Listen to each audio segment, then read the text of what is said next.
Today is the third part of the subject Prisca Theologia. The first part was dealing with astrology, the second part with astrotheology, and this will be dealing with occult science and esoteric wisdom. And what I will endeavour to do is to present this ancient theology, Prisca meaning ancient, in a syncretic way. Okay, so syncretism was something that the Renaissance people knew a lot about, because Pico, one of the foremost Renaissance masters, he pretty much brought syncretism to the attention of the world when he went down to Rome with his 900 theses. Here they are. That's another zero to the 90 theses of Martin Luther 30 years after Pico. Anyway, Pico went down to Rome and he decided that he would challenge the Vatican to a debate to prove that all the sciences, all the philosophies and theologies and schools of thought can all be syncretized into one homogeneous, harmonious unity of teaching. What I'm going to be sharing with you today is the knowledge and the understanding of what all the philosophies are based on.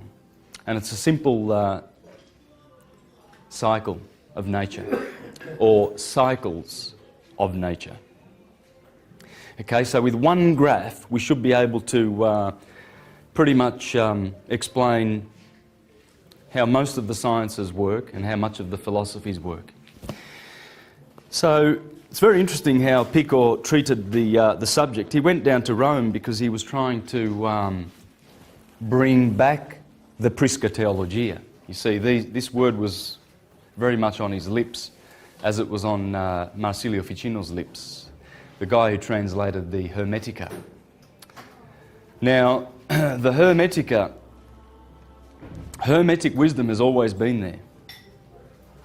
It's been there for thousands and thousands of years. And according to Stephen Meller, who was a person who went down to Egypt and spoke to the indigenous wisdom keepers, and that would be Abdel Hakim Aouyan, who has now passed away. But here Stephen explains how the indigenous wisdom keepers explained many things about the true history of Egypt, and how Egypt has an antiquity of at least 50 to 65,000 years, with that particular consciousness, wave of consciousness that created such wonderful buildings like the pyramids. Now, those pyramids are built in such a way that it is impossible to replicate them today with our science and technology. The pyramid codes is probably another one of the products that I would like to bring to your attention when it comes to the truth about Egypt. Okay? Carmen Butler has also interviewed Abdel Hakim Aouyan in this wonderful documentary, which shows the true antiquity of things like the Sphinx and the Great Pyramid and all the megalithic sites down in Saqqara and Dendra and Luxor, etc. So, and with that, I would like to bring your attention to the Commission School of Ancient Mysticism, and I'll be doing a 2-week tour in Egypt next year in October with Yusuf and Patricia Aouyan, the son and daughter-in-law of Abdel. So when you watch, you can watch that. You can see that on YouTube, but I'd recommend you get that for your own collection. And you'll see Abdel there discussing the true origins of this wonderful science. Okay, so what Rome would like us to believe is that civilization's about 6,000 years old, and there was an Adam and an Eve, and apart from that, they were very barbaric, and many of the human brothers lived in caves, and then, of course, evolved their intelligence, and now here we are at the peak of all wisdom and intelligence in linear history. Whereas the Prisca Theologia proves that this is false. Absolutely false. We live in cycles whereby consciousness grows and then recedes, grows and then recedes. And we have been at the bottom of a wave of loss of consciousness for about 5,000 years.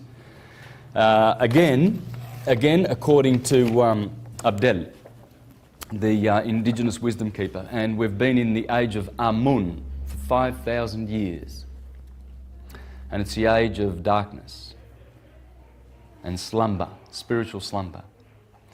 And before that was the age of Aten, you see, and which had more light. Okay, and then it goes back and back to the golden age. But we've been at the bottom of the wave for such a long time. So syncretism is all about bringing back the unity of the religio/science that we once enjoyed on this earth. So there is abundant proof that once upon a time we were all united in the one science. And the proof of that is in that we find that the gods of various cultures seem to have the same deeds to their credit and the same numbers and the same names, etc. For instance, Zeus of the Greeks seems to be very similar in his actions and behaviour to Jupiter of the Romans, etc., etc. And Thoth of the Egyptians seems to be the same guy that the Greeks call Hermes and the Romans call Mercurius, and the Hindus call, or the Easterners call Buddha. So what in effect we're going to be doing is we're going to be pulling back the information that comes from all of these sources to show that they all have one common thread underpinning them. Now, the way in which we can do this is through one graph. And the graph you've seen many times if you've watched my presentations. Now, what I'm doing here is just following science and nature. You see, this is an old map of the Earth. And the old map is divided in two by an equator. And you have a northern hemisphere and a southern hemisphere. And usually on good maps you'll see the sine wave that goes through the equator and hits the Tropic of Cancer, and then goes back through the equator and then down to the Tropic of Capricorn. And this produces the seasons every year. Now, the interesting thing about this map is they placed the glyph of Aries right at the beginning here, and then you have Taurus over here, and then Cancer right on cue with the Tropic of Cancer. And then as you go along you have Leo, and then you have Virgo here and the scales of Libra, right at the point of equilibrium, okay, the middle of the sine wave.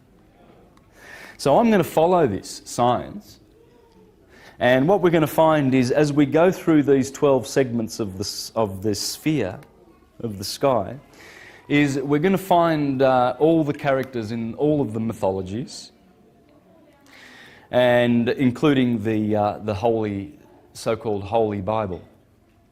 And we're going to discover a lot about science, a lot about fairy tales and nursery rhymes and mythologies, etc. And what we will discover is the fact that the ancients based all of their science on this simple science. because it explains how everything is produced in the universe. Okay? So let's just follow that. And we have, of course, the Tropic of Cancer above the equator, 23.5 degrees. And we have the Tropic of Capricorn below the equator, 23.5 degrees.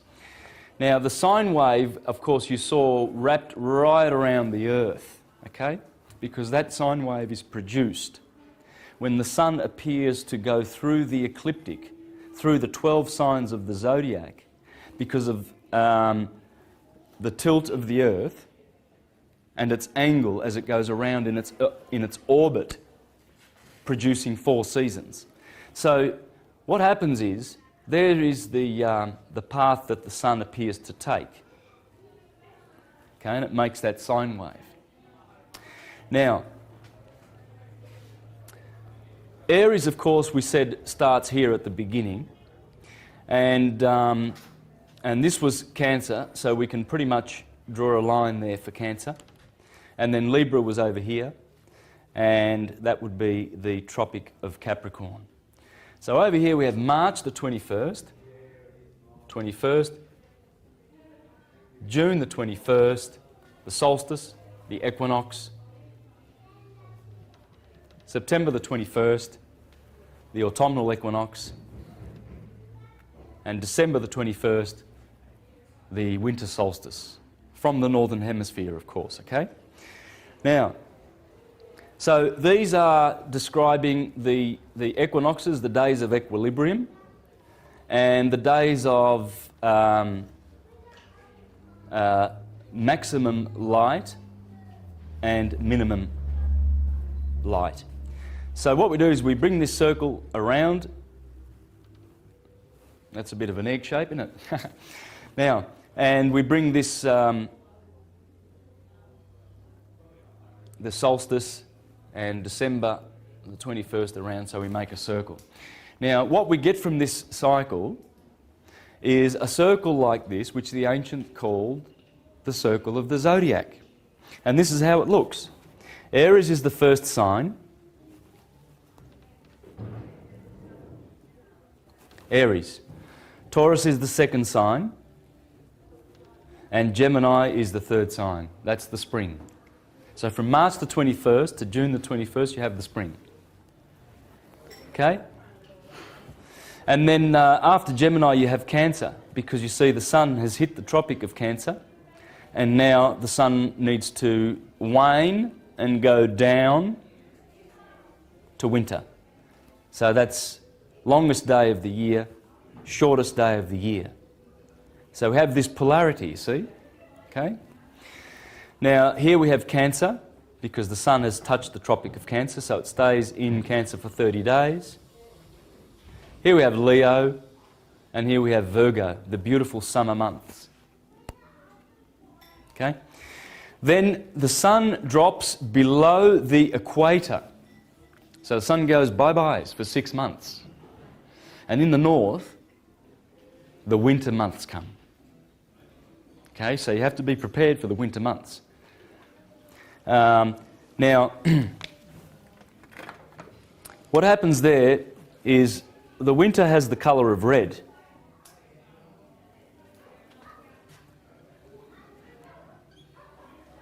Because the sun is passing through the Red Sea. You see, around about September, what happens is those beautiful green leaves begin to turn red. So they look around in the Northern Hemisphere and say, well, the sun's passing through the Red Sea. Because everything in autumn turns red. Orange, yellow, red. Okay? So this was considered to be the Red Sea. You see, you have to go through the Red Sea. And finally you get into the Promised Land. This is the Promised Land, the summer. And I'll explain why it's the Promised Land, but there's a lot of reasons why they called this the Promised Land. Okay? And here is the Red Sea, or Tartarus. And here we have Libra, Scorpio, Sagittarius, Capricorn, Aquarius, and Pisces. Okay? And this, of course, has the lush green look of vegetation, photosynthesis, because the sun is booming. He's happy in his kingdom. In fact, the sun rules, in astrology, the sun rules over here.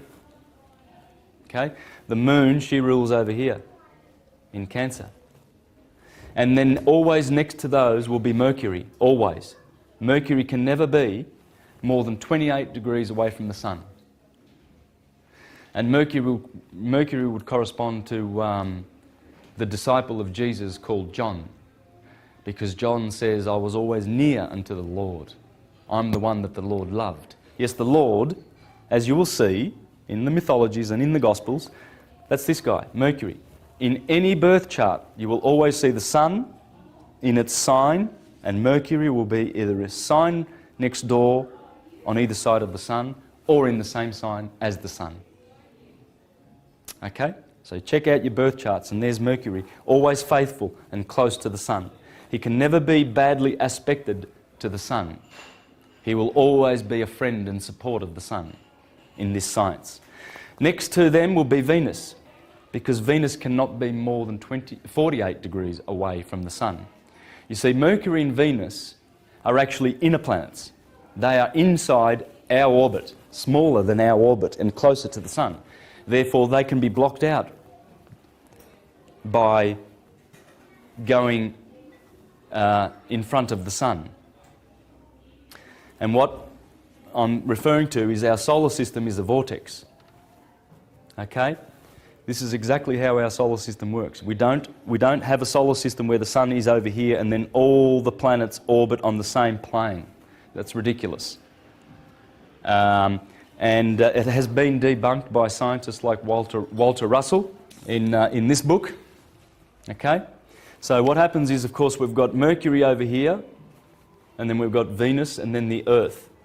And when Mercury goes in front of the sun, around here and here, always in this path here of the vortex, we don't see them. But scientists tell us that it's because Mercury or Venus has gone behind the sun. It can never go behind the sun. It will always be, the sun is always at the top of the cone, and the planets are always behind. So when Mercury and Venus disappear, which Jupiter, Mars and Saturn cannot do, because they are outer planets, so they can never be hiding, you see, behind the sun. And so, whereas these ones will be. So this is why we need to understand their placement. Okay, I'm teaching you a little bit of modern science. By the way, Nassim Harriman has got a good video explaining this solar system, and on my YouTube site, Mr. Astrotheology, you can see some science videos explaining how this solar system works. Okay, there's an Indian scientist called Palathadka Keshava Bhat, B-H-A-T. Okay, and you can see his video on YouTube where he explains how the vortex solar system works. I've included a bit of this in my presentations because I think we should consider this and try and wrap our minds around it, because this is going to debunk the old theory, just like this one debunked the flat earth theory, etc. Okay? So now we understand why these planets are always friendly to the sun, Venus and Mercury. Then next in line is Mars. Sorry, I've done something wrong here. Where's my green? Let me correct myself. I did put Mercury there. So Mercury and Venus is here. Sorry, I put Venus over here. That's the mistake that I made. Okay. So let's do that again. You've got the sun and the moon ruling. They are the most luminous orbs in the sky. Therefore, they rule summer. Okay. Now, when you look at it, look at this as the four seasons: spring, summer, autumn, and winter. So when you look at it, this July, August is the hottest time of the year. So, hello, right on cue, you find the Son dwelling in his house, in his kingdom of heaven. This is heaven and this is hell. The Son always lives in the kingdom of heaven, in the Lion of the tribe of Judah, where the scepter shall not depart. Can't be removed, cannot be removed. And I'll show you that science. The moon, she's always there. She's always there in the kingdom with her husband. That's Abraham and Sarah. That's King Arthur and Guinevere. It's Jack and Jill climbed up the hill. That's the hill. This is always considered to be the hill, as you will see. Okay? So you've got Mercury always close. And then Venus close again, but then you have Mars. Okay? And Mars is a little bit of an opposer. He rules Aries and Scorpio. Okay? Now, why does he oppose? Well, because he's doing a 90-degree angle with the moon here, and he's doing a 90-degree angle here with the sun. And anyone who's studied astrology knows that that's a square, and that's a bad aspect. And so the sun is putting himself in a position of antagonism toward... Mars is putting himself in a position of antagonism toward the sun, whereas these ones dare not. Mercury and Venus. Okay? So Mars, you see, is the beginning of this antagonism toward the kingdom of heaven. And then you've got Jupiter. You see, so these boys, the big boys, and here we have Saturn and Saturn. So you've got... Saturn is the great opposer in this system, because he is always opposing directly the moon or the sun.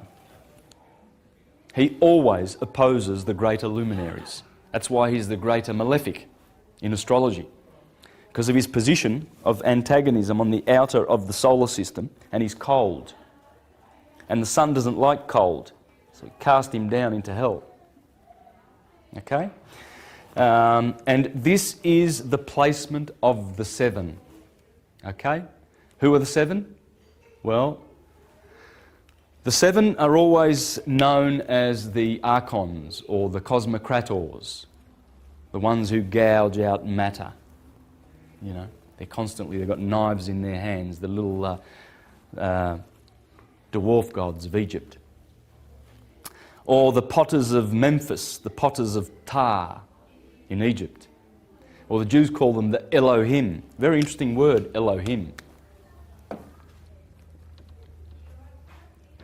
And I pointed out last week in the presentation, in the Hawaiians say aloha. Aloha, I mean, you know, it's things like this, which I'm going to give many examples of, that show that there's this commonality, there's this common, fundamental, spiritual science/religion that underpins all systems. And it's there once you go looking for the clues. If you don't go looking, you will not find. But you have to overturn all the stones. That's why this science is called occult science. Why is it occult? Well, it's been occulted to the eyes of, say, churchgoers, for instance, because what do they get told? Well, they get told, don't you read any of the publications or books or anything that any other philosopher or church publishes, because that's from the devil. You know, just read our publications. Well, is that overturning every stone? It's not. But the Elohim are seven, and they correspond to all of the sevens that we see in nature, because nature is a septenary. Okay? Whereas mind, Pymander, the mind of the divine, is 12. 12. Okay? The ether, the God, the cause. Okay? And how it imprints its patterns on matter is through the principle of seven, you see. When you place the zodiac, this was the gift that the ancients gave us. They gave us this gift. And this is the gift that will syncretize all of the philosophies in the near future. because it's the revival of Hermetic wisdom that will syncretize all of the philosophies. And one day, in the very near future, we will have this one religion because we will understand it. Well, I doubt whether we'll call it a religion, because religion means relegare, and that means to bind, to tie together in a bundle, like the fasci of Rome, which is a fascist dictatorship. But it will be the knowledge of the true God, as the Bible says. That the day will come when everyone will be filled with the knowledge of the true God. This is it. It's nature. It's science. It's not hocus pocus traditions that are handed down which have no basis in anything real. It has to be real. And that's what Hermetic wisdom is all about. It's real truth, verifiable and provable. So when you place Aries over here at the equator, at the equinox, and Libra, the opposite, at the equator, the equinox, what you have is if you place the human being inside, you'll see the head always in Aries and the neck. And you'll notice that there are seven chakra points. You see, they go straight through and they live basically on the spinal column. And they are energy centers, they are wheels, you see. And St. John in the book of Revelation calls those the seven seals that need to be opened. And the Lord opened the first seal, and I heard a voice of an angel. And then he opened the second seal, and I heard a voice of an angel. You need to study what the angel says, and you'll see that these are the bursting of the seven seals. And the Elohim, the seven planets in the solar system, the 7 days of the week. These are the cosmocrators, or the Elohim of the Jews. So what we do then is, as we go through this wheel, we begin to see that it tells a story. You see, the sun tells a fabulous story as it goes through the seasons. Here it tells a story of conquest and how he has defeated his enemies down below in Tartarus. And who would they be? Well, just have a look. Winter. Capricorn and Aquarius, associated with Saturn. Saturn, he gets the pleasure of killing his brother's light, who he opposes. The great opposer, Saturn. He gets the pleasure of killing his brother's light on the last day of that cycle, the 21st of December, because he takes over on the 22nd. And Saturn kicks him out. He says, no fire in my quadrant. I rule this quadrant. So here there's fire, cardinal fire, fixed fire, and mutable fire. Mutable because it must be extinguished. The cycle of heat and life generation must be extinguished by Mr. Cold. So he's always there, and he's ready to kill the light of the sun. So you see the job of Saturn. Poor guy. He gets disparaging remarks because he has to play his role in nature. So he gets to be a very naughty boy. Okay, and let's think about Saturn for a minute, shall we? Think of all the things that are associated with Saturn. The 7th day of the week is associated with Saturn. It's called Saturn Day, right? Saturday. And what usually happens on that day? Would that be the weekend, the day of revelry? You know, Saturday night fever. And let's go out Saturday night, boys. Let's go out on the tiles, right? It's always this guy. It's always Saturn, the bad boy. Let's have a look at the year. So that's the week. Okay. By the way, the moon does not dominate the week. Okay? Saturn dominates the week. I'll explain that later. It belongs to him. The number 7 is Saturn. It's the Sabbath day, the 7th day. It's the 7th planet. It's the one that is the one that is right on top, the top chakra. Saturn's here, the moon's down below, the bottom chakra. The alpha and the omega. So he dominates the 7th day of the weekend. He is the boss of the week, and I'll explain that later. All right, what about the day? What happens during the day? Let's see where Saturn appears during the day.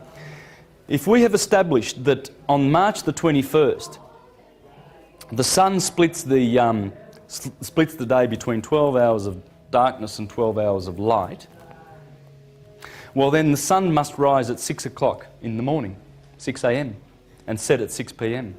It's the only days of the year where this happens. On the equator, the sun rises at 6 a.m. and sets at 6 p.m.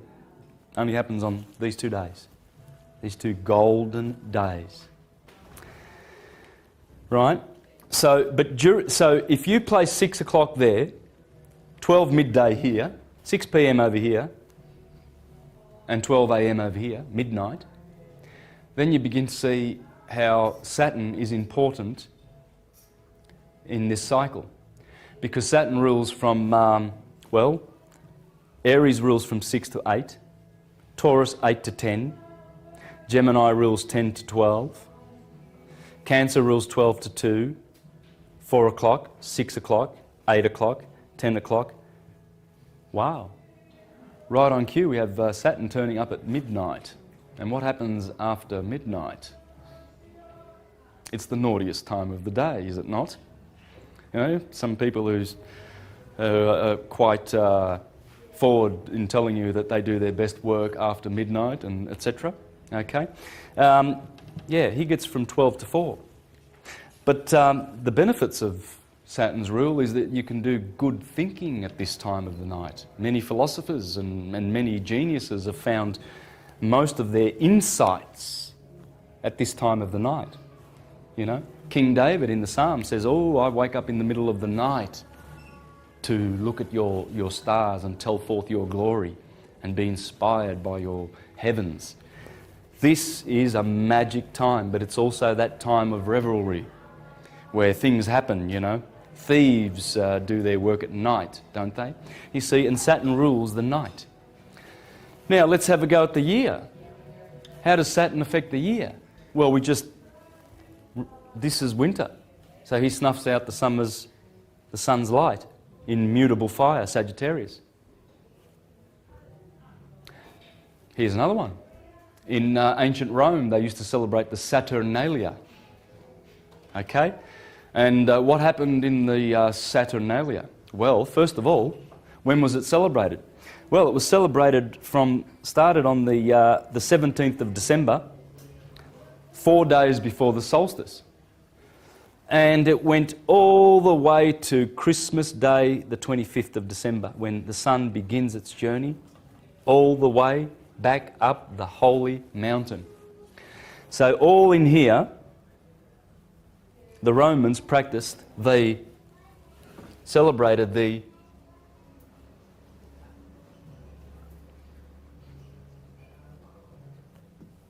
one of the most famous Bacchic orgies of history. Revelries.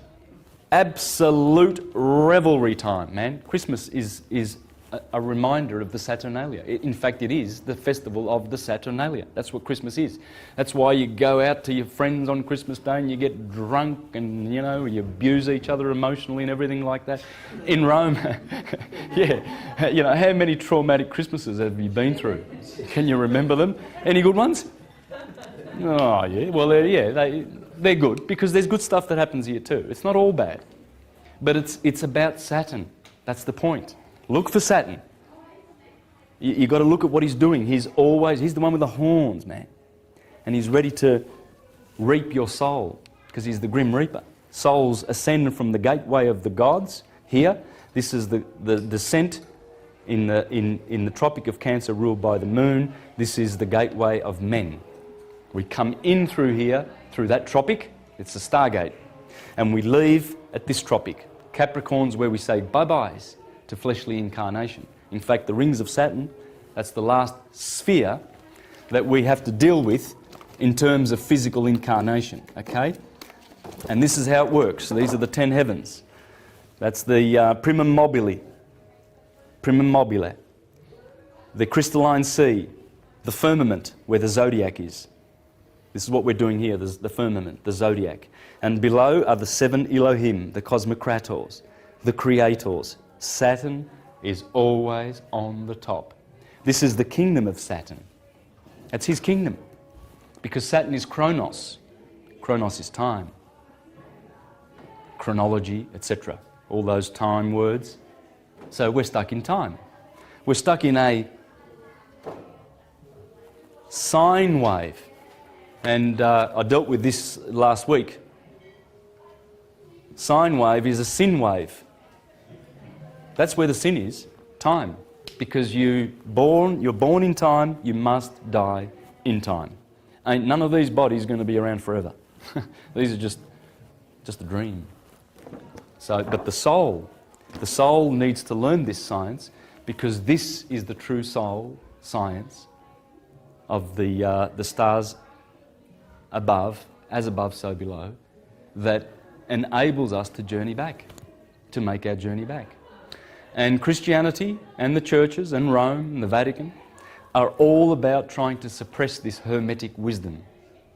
Because if they can do that, they get to have more slaves on the planet for future harvesting their energies. You see? So it's very important that this wisdom be understood. It must be mastered. This is the structure of the universe, the material structure. This is how it works. And you live in this octave. That's the octave in which you dwell, dominated by these 7. They are responsible for every little atom and cell in your body being in the place that it is. All the cells, it's like a coagulation of molecules that have happily agreed to just work together as one organism for you to be able to exist physically on the physical plane on this earth. There's the earth at the bottom, the 8th sphere. And this is the descent of souls: Saturn, Jupiter, Mars, the Sun, Venus, Mercury, Moon. And they are the 7 chakras: pineal gland, pituitary gland, throat chakra, heart chakra, solar plexus, and the generative chakra, and the root chakra. And as we activate those powers and get those little wheels a spinning, we actually go up back to heaven, and heaven is here in the body. As I will show you later, part of this science is all about the body. In the scriptures they talk about the Holy Land. It's no use going to Judah, it's no use going to Egypt. The Holy Land is your body. The body is the Holy Land. Here is the Holy Land, guys. That's the ecliptic, the 12 signs of the zodiac in the body. Pisces in the feet, Aries in the head. The Pleiades right on cue. That should be sort of more up in the head area, but the Pleiades are in Taurus, which is in the head, in the centre of the head, correspond to all the good little glands that are going on in there, like your pituitary, the limbic system, and stuff like that, all in here. And the spine, this is the Holy River, right? And Sodom and Gomorrah is down here in the bottom chakras, the red chakras. That's Sodom and Gomorrah. And this is the river. Eridanus is the great river. There it is, the Eridanus. This is one of the deacons of Taurus. Eridanus is the Jordanus, the Jordan River.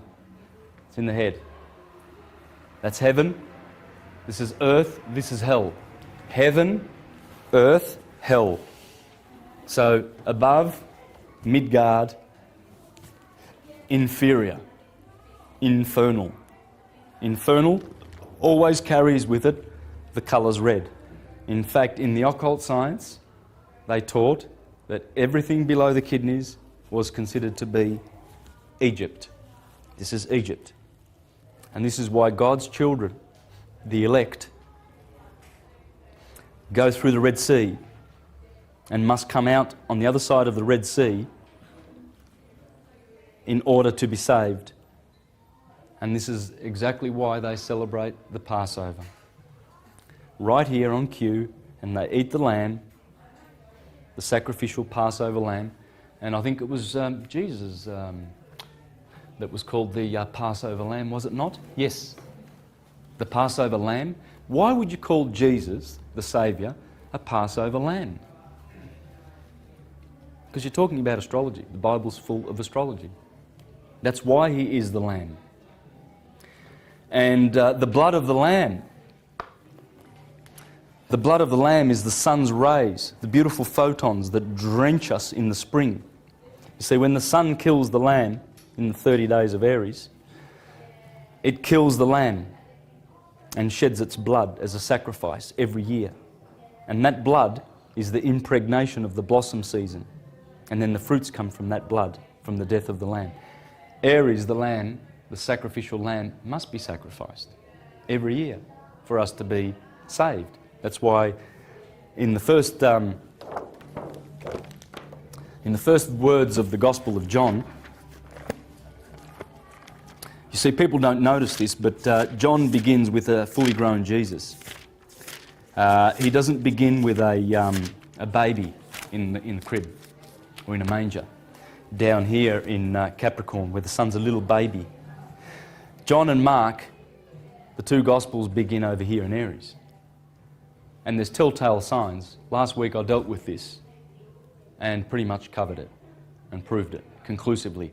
I went through all the chapters of Mark, the 16 chapters, and all on cue, they were talking about Aryan, all the Aryan constellations, Cassiopeia, Cephas, Andromeda, and all of the decanal constellations that are associated with these two signs here, Pisces and Aries. And then it talks about, the early chapters of Mark talk about light, which is the Pleiades and Venus, the two lights of Taurus. And then it talks about your brothers and twin, etc., etc. And then it goes, here's the transfiguration of Jesus, right on cue, I think in the 8th chapter of Mark, where the sun is transfigured. You see? Now, John, this is the first chapter of John. Okay?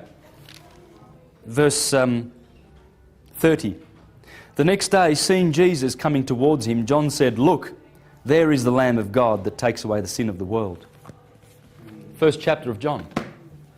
And then, of course, in the next couple of chapters of John, you can rest assured that he'll be talking about Taurian themes, like the parable of the sower, because that's when you sow in Taurus, you know, so you can get some harvest in Virgo,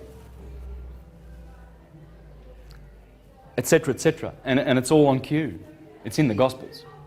So what I'd like to do now is I'd like to... I did explain, you know, Saturn, where to look for him. Okay, in the week, he controls the day of revelry. That'd be Saturday, right?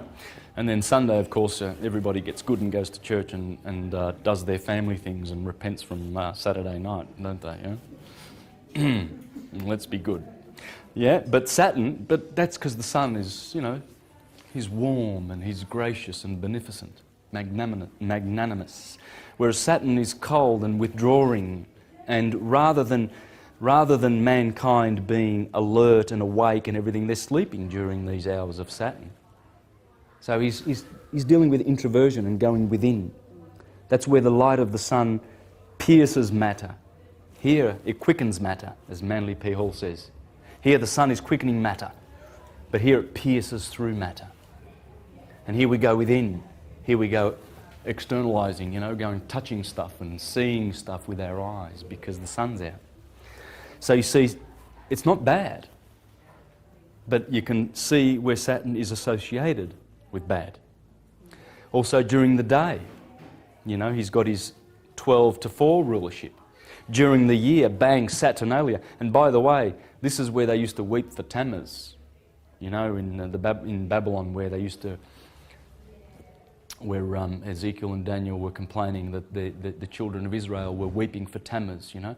Why would you weep for Tammuz? Well, Tammuz Day is the 21st of December, and Tammuz is Saturn. And so, yes, the Romans were, you know, exchanging gifts. There was amnesty in Rome. You know, during the Saturnalia, I mean, there was a lot of revelry going on. Believe you me, people were getting blind drunk. Anything went. Anything went. You could do whatever you wanted on the Saturnalia. It was revelry. Big time. You know, gift-giving, merriment, Bacchanalia, Bacchus, of course, being the god of wine. That was the festival of the Bacchanalia. And we still say in Italy, per Bacco. You know, we say, good on you, Bacco, the god of wine, because he's blessed us. And the sun is the god of wine, Bacchus, who gives us wine in September all the time, every year. That's where the grapes get mature and pressed, and that is the season of wine. That is the season of bread, the bread and the wine. Because they are the two symbols, the greatest symbols by which we can honour this cycle.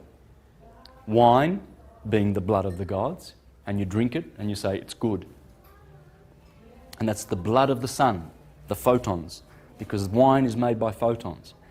But it's the process, it's the end of the process. You see, you've got all this watering of the plants, and then you cultivate the plants, you weed them, you look after them, finally you reap your harvest, and then you bring them into, indoors, and then you press the wine, and then you let it wait for, to cure and to mature, and then you open your tap and you take out a glass and you drink it. That's the end of the road for the sun's work.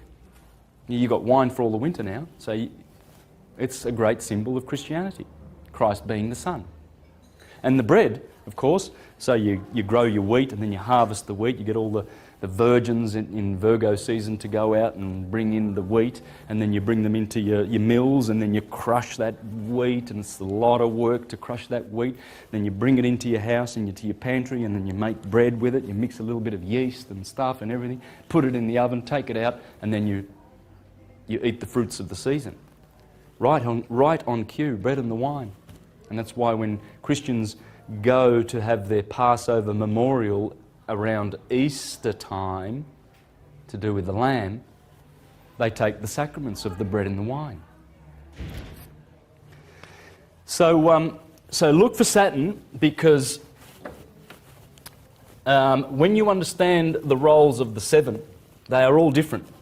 Our solar system, it works in such a manner. It works like this. You see, the heart is the sun is always in the middle kingdom, and there are 3 spheres above and 3 below. So it's in the fourth. It's in the middle.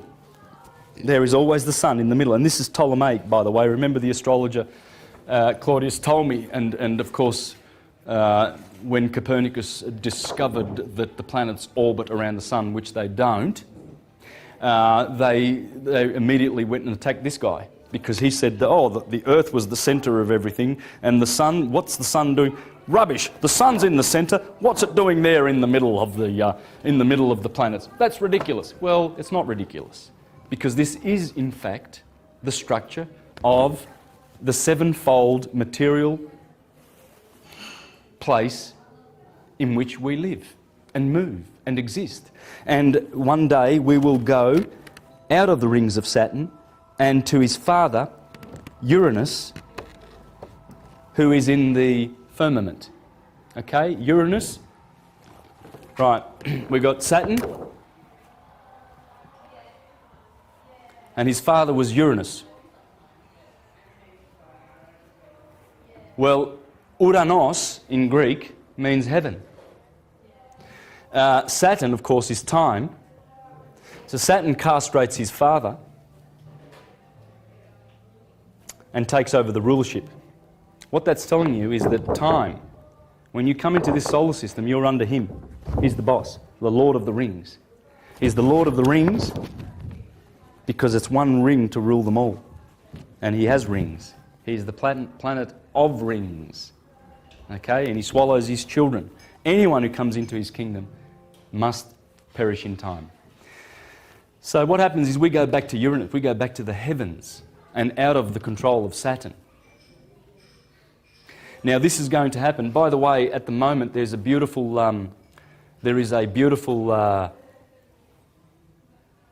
Aries. Uranus is in Aries at the moment, and Saturn is in Libra. Saturn exalts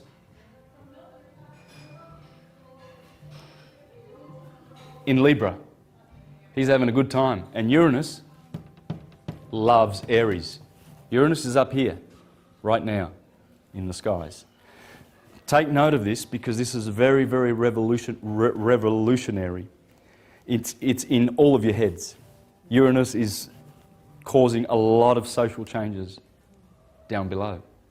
Take note of these things. Uranus will be here for another 13 years in Aries. And Saturn will be here for a couple more years in Libra. And this is what's happening now around the world. This is the justice that's going on. The heads are rolling right now because Saturn is here in his sign of exaltation. Pluto's in Capricorn. That also has to do with judgment. Pluto being in Capricorn, over here, these three boys, they're changing the whole scenario downstairs. All right, guys, so now this is back to, what I'm doing now is I'm making a bigger version of what I did before, and the Tropic of Cancer is up here, right? So the sine wave, you can see the sine wave continuing on down that way, okay? So what we've done is we've made this much bigger, and there's the Tropic of Capricorn. And so all we need to do now is fill in the bits, okay? And there's the beautiful glyph for the Earth, because the ancients knew what they were doing, did they not? Now, what we've got is, take note of this, fire, earth, air, and water. All right? That's the pattern that the sun takes. Aries. Taurus. Gemini.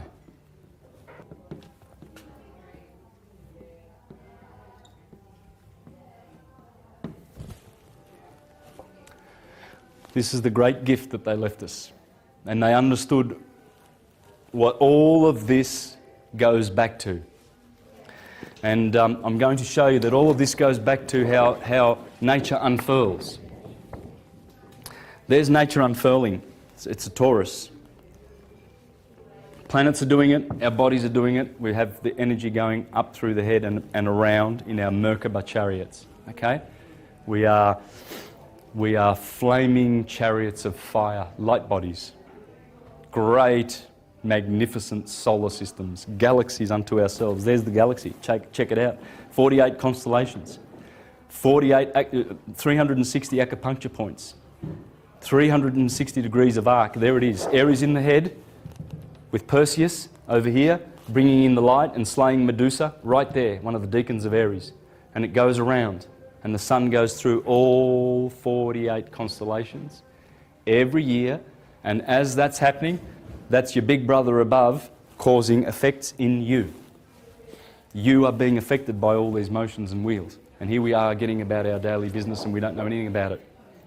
And we don't even care anymore. How often now do we look up at the stars? I don't know whether a lot of people do, look out at night and just go, well, isn't that a beautiful sight? To look at the stars. And to think that those photons have been travelling for billions of years and finally they reach your eyelid and you don't delight in that, the pleasure of knowing that you're just receiving light that's been travelling for years and years and years to find it. Yeah, there's a lot of smog. But what is the structure behind this is the vector equilibrium or the cube octahedron, okay? The octahedron and the cube. Okay? That is this 12-fold structure. This is a perfect model of 12ness. This is where the 12 comes from, okay? From the vector equilibrium that supports this structure, that is what planets and galaxies are doing. 64 in the Flower of Life, 64 in the I Ching, 64 boards in the chessboard, squares, 64 codons in your DNA. 64 in Kabbalah. When you put the Kabbalistic trees together, you get your 64, the number. It's a precious number. The city of Melbourne has a grid. Have you seen the rectangular grid of the city of Melbourne? Open up your Melways and check out Melbourne, the city of Melbourne. Designed by Freemasons. Okay? You've got, that'd be Latrobe, Lonsdale. Anyway, look, you've got to check this out yourself. It's 64 grids. 64. It was designed that way. 64 blocks in the city of Melbourne. That's where I play my guitar, right there in the middle. In the middle of the 64. In the Burke Street Mall. But check it out, and it comes from this, 12. In the vector equilibrium. What we've got here too now, I'm going to go and try, I'm trying to be nice and slow because I do go very fast. So I want to just take my time with this and it'll sink in a lot better. You've got cardinal, cardinal, cardinal and cardinal. Okay? Fixed, fixed, fixed, fixed. And, oh yes, I got pretty blue. Woohoo! Mutable, mutable, and mutable. Okay, so this is basically the science that they left us with, and everything here is all on cue with what's going on in your body and with what's going on upstairs. For instance, fire in Aries, that's the brain. Fire is electric. Well, in the morning, when the sun wakes up at 6 a.m. and you wake up at 6 a.m, first thing that happens is this turns on and your eyes turn on, both ruled by Aries and Mars. Right? It rules the top of the head. So you wake up here with fire because electricity needs to be working the electromagnetic computer that you have up here. Then the sun flips polarity from 8 to 10 and it gives you earth fixed. That would be the mouth. Earth rules this part of the body. So you put earth in your mouth, you see? And it's a magnetic polarity. Here, Gemini, that's Gemini and the two lungs. And Gemini needs air,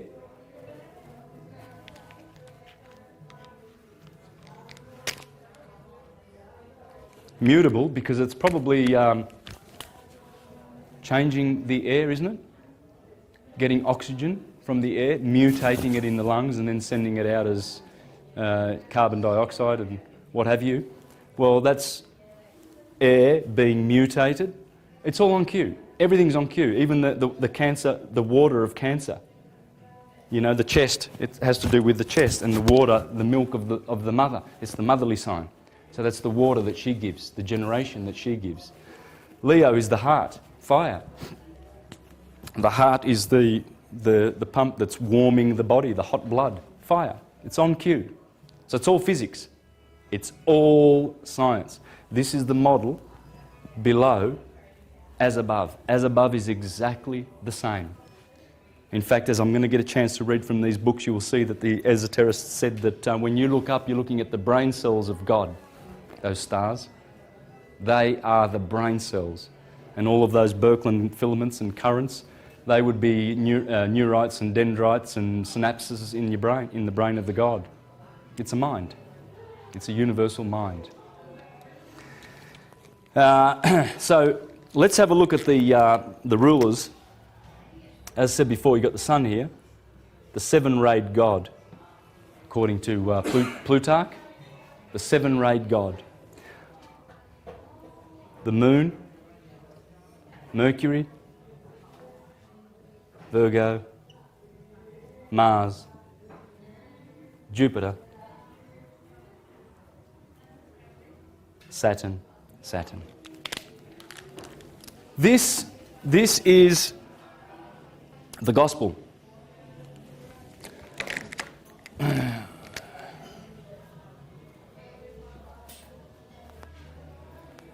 God's spell. It's God's spell. It's not an evil spell. It's a spell. It goes forth. The spirit of El, the spirit, God's spirit of El, is always going forth in the gospel because this is the gospel. Jesus goes around with his 12 disciples. He has John always by his side. He has Jupiter, Peter, his best friend, Jupiter. There are all the characters of the gospel, okay? The gospel. The gospel is dealing with a daily cycle and a yearly cycle and a backward processional cycle which lasts about 24,000 years. Once you work those out, then you will understand the science. Because the idea is to understand the solar system. Because in your understanding the solar system, you acquire solar consciousness. That's Christ consciousness. Otherwise, you're stuck with earth consciousness, which is neither bad or good. It's earth consciousness. But we need to shed that. And when we learn about the solar system and how it works, then we are able to embrace that consciousness. Then we go to the galaxy and we have galactic consciousness. And then the whole universe, we see how that works and understand it. And we have universal consciousness. Then we go back to unity consciousness. Rather than the dualistic consciousness of the lower earthly consciousness. It's down here where we get opinions about good and evil, which doesn't exist up there. Simply doesn't exist. It's our polarity that we have made. It's happening in our world. This is the message. These beautiful stories are in the message, but you won't see them if you're not looking. Have you ever noticed those 3D pictures that contain a three-dimensional picture, but you've got to stare at them? You know, right? Yeah. Have you ever seen those? Sometimes it takes a minute or 2 minutes. Some people never get it. They never see it. And that's what the Bible is. The Bible is like that. It's got these amazing allegorical stories that most readers are just walking straight past, you know. Oh, Jesus said this and Jesus said that. Never ever understanding what is really happening. And this is the crime of the priestcraft. And those people are trained to not have eyes to see. You see, that's why the scriptures say, for ones who have eyes to see, you will see it. Now, you notice another thing with Saturn is, this is the symbol of Saturn.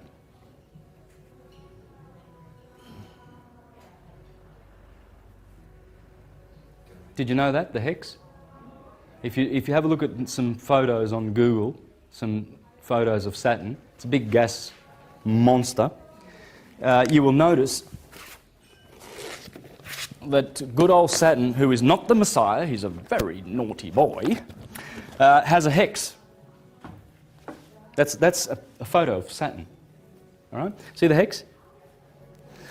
Now, this is the Star of David, David being Saturn. And you see a triangle pointing upward, which means the spirit going back to where it came from. And this is the matter, the feminine triangle pointing downwards. And that's the descent of our souls into matter. Okay, but the spirit will rise up again. You see, now as we go back into the age of Aquarius, Saturn rules Aquarius. So we've been in Pisces for 2,000 years. Jupiter's going to hand over to his daddy. That's his daddy. Remember, Jupiter defeated him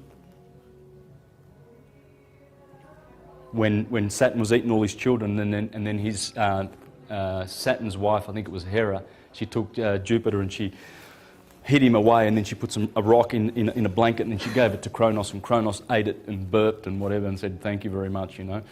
And he thought that Jupiter was gotten rid of. But Jupiter was growing up on Crete, right? This is mythology, but it's talking about the fact that Saturn gave over his kingdom many thousands of years ago. See, if we go back 2,000 years ago, and another 2,000 years ago back into the heart of Egypt, Egypt ruled around here. This is Aries, the age of Aries. Greece and Medo-Persia ruled around here. Egypt was around here, and then we go back even further. We go back to a time when Saturn used to rule. Saturn loses his kingdom to his son Jupiter. And Jupiter is the one that gives it back to Saturn over here. Jupiter takes it away from his father and gives it back to his father. As we go back to Saturn, and believe you me, people know that the age of Aquarius is bringing Saturn back. And everything that Saturn grants, which are great blessings. The philosophers like Pico and Marsilio Ficino in the Renaissance times, they would greet each other with greetings of, you know, blessed be Saturn and we shall await his return, because there won't be any peace until Saturn returns. Okay?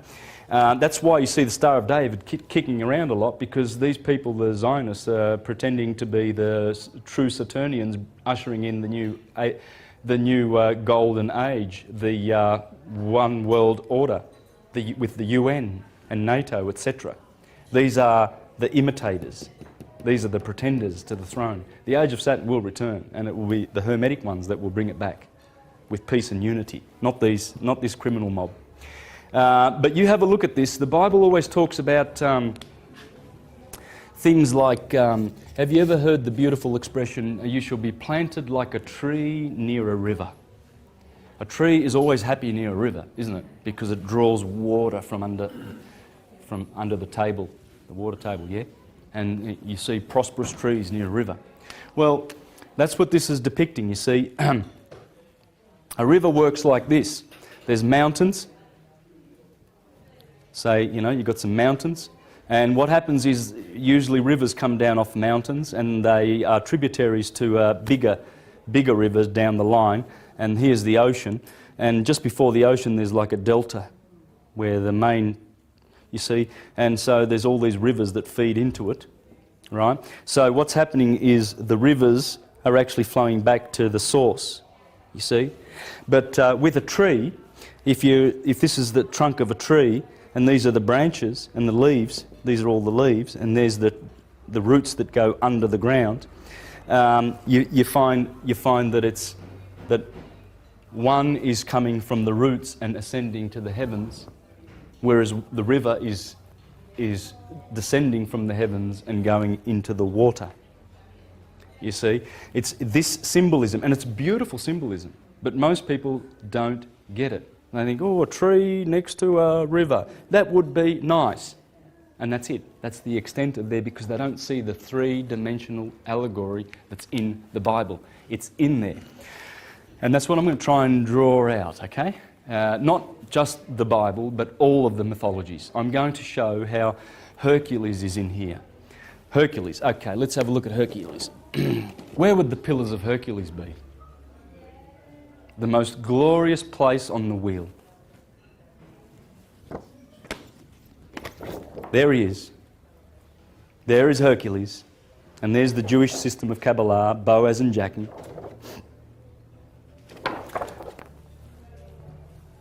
The Pillars of Hercules, the two twins, Pollux and Castor, they always dominate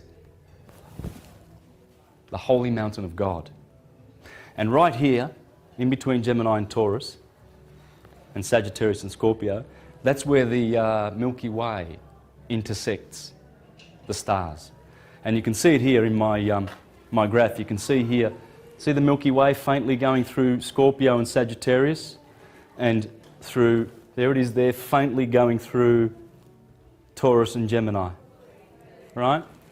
That's where the Milky Way intersects, right here. So this is the milk, and in Cancer is the beehive, the milk and the honey. This is the land flowing with milk and honey. And the Pillars of Hercules are always up here. Samson, when he pulls down the gateposts of Gaza, and then he goes and kills that lion and he eats the honey, and then he gets betrayed by Delilah the virgin, who betrays him to all of these enemies of the sun, the fall.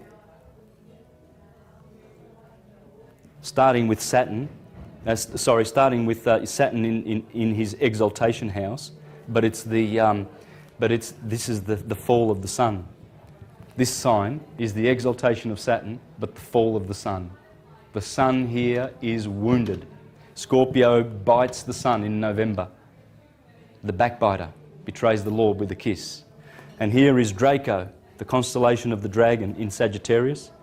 Jupiter is there, Peter, in the Garden of Gethsemane, where Scorpio betrays the Lord for 30 silver pieces. 30 days of the silver moon. This is all betrayal. This is the sun being betrayed as it goes down. But here, the sun is glorious. There is Hercules. Hercules is the sun passing through Gemini. conquering his holy mountain.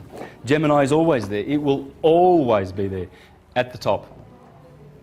The sons of Zeus, Pollux and Castor, one divine, one human.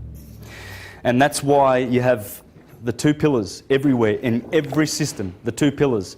There's the Arch of Titus, and he tells you, look at that, there's the Jewish menorah. That Jewish menorah is right there, because Titus, having destroyed Jerusalem. And there's the Jewish menorah, people. Ephesus, this is the, in Revelation, these are the 7 congregations that are in Asia. Ephesus, Thyatira, Philadelphia. Interesting. Philadelphia. Any Greeks? Brothers. Yeah, love of brothers. Would that be the two twins, Pollux and Castor, and the love that Pollux had for Castor, that he decided that he would give up his immortal life so that he could save his brother Castor, and they shared immortality every year. One would have immortality and one would have mortality. That's the love that they had, brotherly love. Philadelphia, right on cue. Here you have Sardis, which means the peak. Sardis means, Pergamos, which means the peak. Sardis, which means the king, the lion. Here you have, anyway, it's on the video. but these are the 7 congregations, okay? There they are there. These are the 7 planets, the 7 Elohim. That's what they are. The sun is the middle one. Saturn is the left one. That's the moon. So you've got Sunday to the middle, Monday over here, Tuesday, Wednesday, Thursday, Friday, Saturday. Saturday is always the 7th. So here you have the arch of Constantine. See, this is Jupiter and Pollux and Castor, because when he climbs up that holy mountain and he goes through the pillars. See, that's why these megalomaniacs like Titus and Constantine made their arches, their pillars, because they want to be like Hercules. Who doesn't want to be? We all do. We all want to be like the star, the sun, the superstar, Michael, Jesus, King Arthur, Jason and his, Jason and his golden fleece, looking for the golden fleece. They're all looking for Aries. All of them. The Jews are looking for the Passover lamb. The Christians want the Lamb of God that takes away the sin of the world. Everyone wants the lamb. The lamb is here. You see? That's the lamb. Because everybody wants to live here. We all want to go to heaven. And you go to heaven, there's no postal address for heaven. It's here, it's inside. You don't go knocking on St. Peter on the gates and, hey, St. Peter, is this, I think I've got the right address. I was told to come to, certain coordinates of the of right ascension and declination, and I've found heaven. It's not going to happen. It's in you. The kingdom of God is in you, and this is the kingdom of God. This wisdom. So, it's all the sun. Look at this. See? They'll have, like, in Paris, they have the Arc de Triomphe, right? Well, where do they place that? Right in the Champs-Élysées. The Champs-Élysées, is that Élysée? Would that be the Champs-Élysées? Yes. The Elysian Fields, springtime. This is where all the magic happens. This is the Father, the Son, and the Holy Spirit. You see, mind, Aries, the head, electric. That's the nous. And that's the thinking. That's where we do our thinking. Here we speak. And Gemini, we do. Yeah? So we think, we speak, we do. And in fact, Aries is I am, I have, and I think, which is pretty interesting because that also is the process of doing. But the Father and the Son and the Holy Spirit is how everything gets done in the whole world. First you think it, then you speak it, then you do it. Now, yeah, this is the thing, and we're waking up to this stuff. We're waking up to the fact that we come from the stars. Have you got any friends who swear that they come from Sirius or the Pleiades, right? Well, let's have a think about it. Sam, what's your nationality? Our background's from Syria. Syria. Oh, let's have a look at that word, shall we?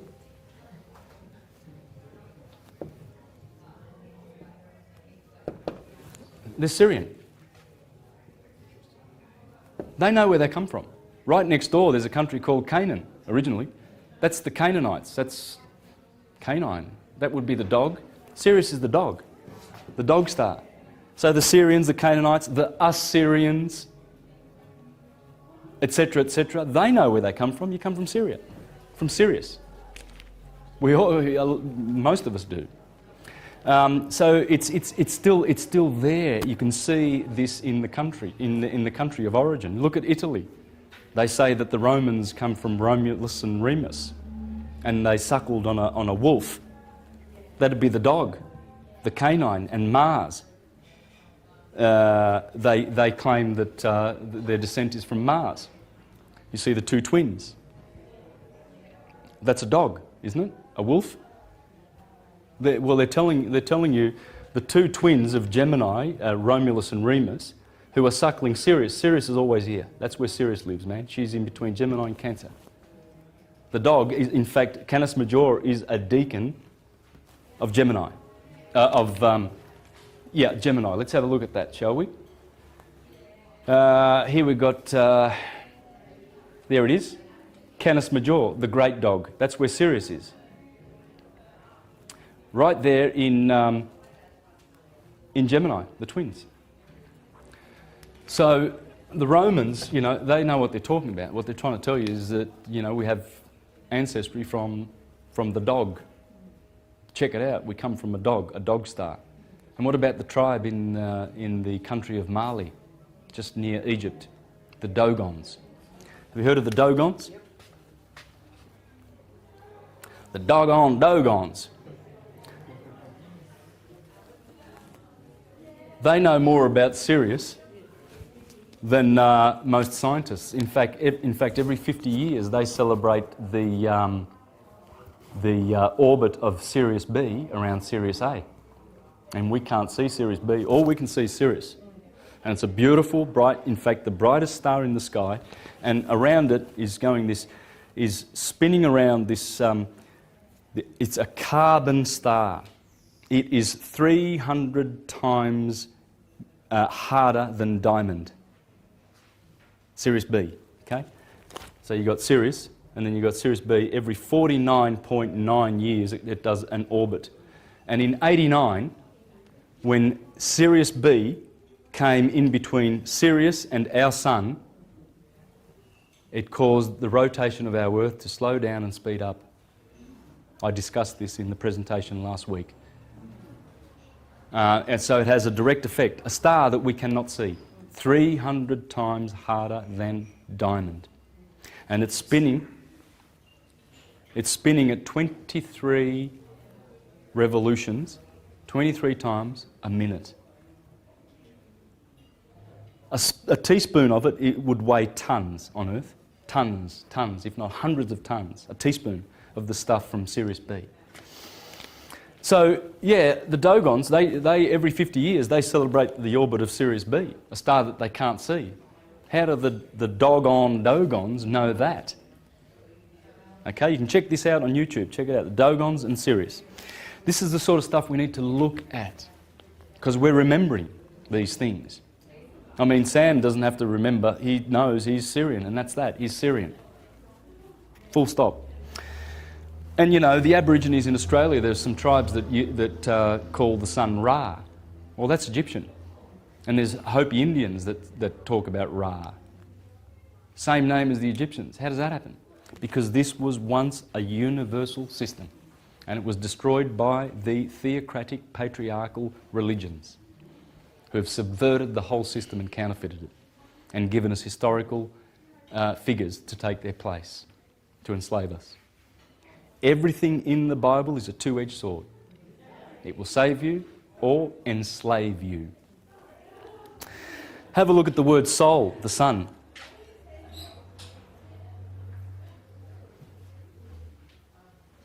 Does that sound like soul?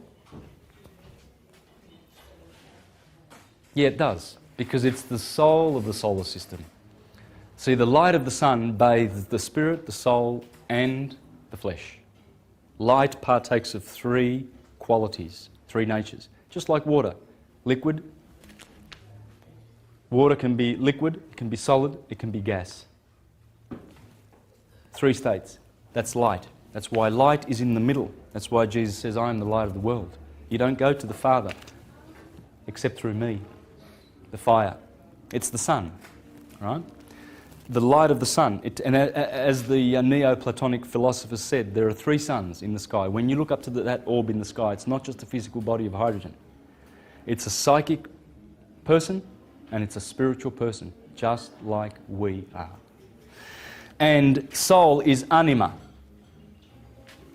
And this is very pertinent because I'm going to be discussing today how the philosopher lived his life in terms of diet, in terms of actions, in terms of speaking, and all of that. So we're going to really benefit with some practical stuff here because it's got to be useful, and it is useful.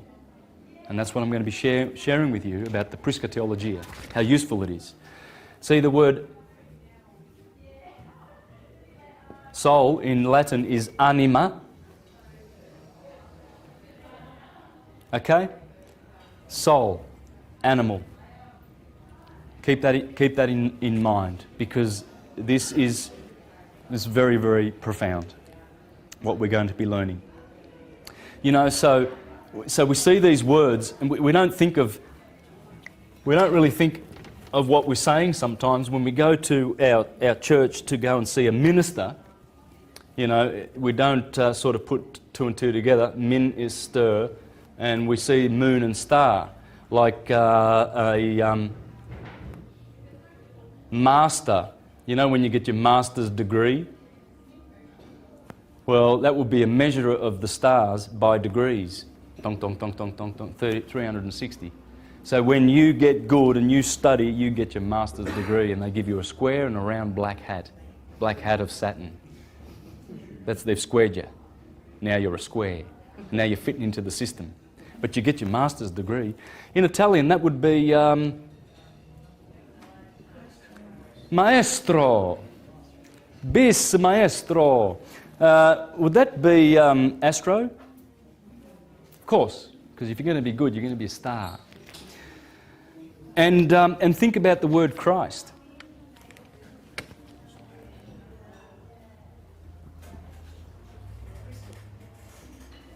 Would you be a carbon crystal by any chance? We've been hexed with earth. We are solid, our bones. We have blood, liquid. We have gas, you know, oxygen and whatnot in our body. And we have fire. So everything's made up of these 4 things. The 4 rivers that flow out of the Garden of Eden. The waters above and the waters below. So this is all just water, right? All your atoms, they're just like coagulated, just like like when you get a scar, right? You know, you just wait a couple of weeks, and all of a sudden that coagulated blood has caused the skin to be there, and it looks like the scar's gone away, right? So you see the nature of blood. You see how precious blood is, that it actually is making bodies. But what's behind the blood? You see, the blood is flowing with fire and gas and liquid to make solids, coagulate. Coagulation as it goes through the process of temperature, motion, cohesion and solidity. We are carbon crystals. Every organic form is. That is Christ. Because what it's saying is, and the flesh came to dwell with man. And the Christ came to dwell in the flesh. And the Christ was made flesh. That's what it's talking about. It's talking about this was made flesh. We've all got crystals in our body. And what happens is that is what is causing us to remember. And as we drink of the finer consciousness and we expand our minds and leave them open, because without this science, there's no way you're going to go to heaven. There's no way. You can't fluke it. You cannot fluke it. It's not going to happen. And you won't be going to church where they keep you in the lower chakras to get this. It's not going to happen. They do it deliberately. Ra is an interesting word. There's a fellow in Egypt called Ramses. And That would actually be Ra Moses, people. Ra Moses. That's where Moses gets his name from, Ra Moses. And in fact, that's the 19th dynasty of Egypt when this guy turns up. First time Ramses appears. But in the dynasty prior to that, the 18th dynasty, we had Thothmoses.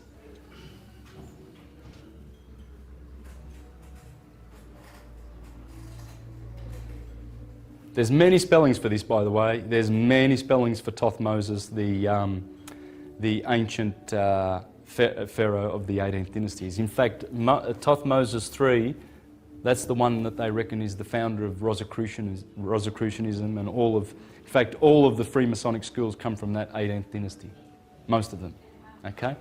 Yeah, Thothmoses, there's a statue of him done in that, I think it's granite, or what's it called? Diorite?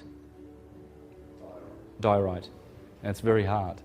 And you can see that. Thothmoses III. These guys, they pay a lot of tribute to this guy. But this is where they all come from, those dynasties. All right, I just want to share a few more little points with you. I'm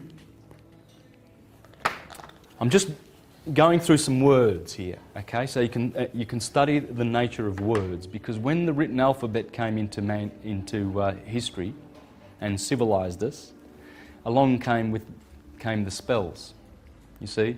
And with the spells, they sort of bound up all their spells in one book, and they said, oh, this is from God. And if you don't do what it says in there, we're going to kill you. Okay? You get to die. It's a good book. It's great. You know? And we have a special interpretation of it, by the way, too. Yeah? Okay? That's how the Christians treated the indigenous Indians when they went to the Americas. Oh yeah. They had this one. I'd say they would have put this in their left hand, because you need your right hand to have a sword in there to cut heads off people who don't listen to this book. And that's what they did. They decapitated hundreds of millions of indigenous people who knew this.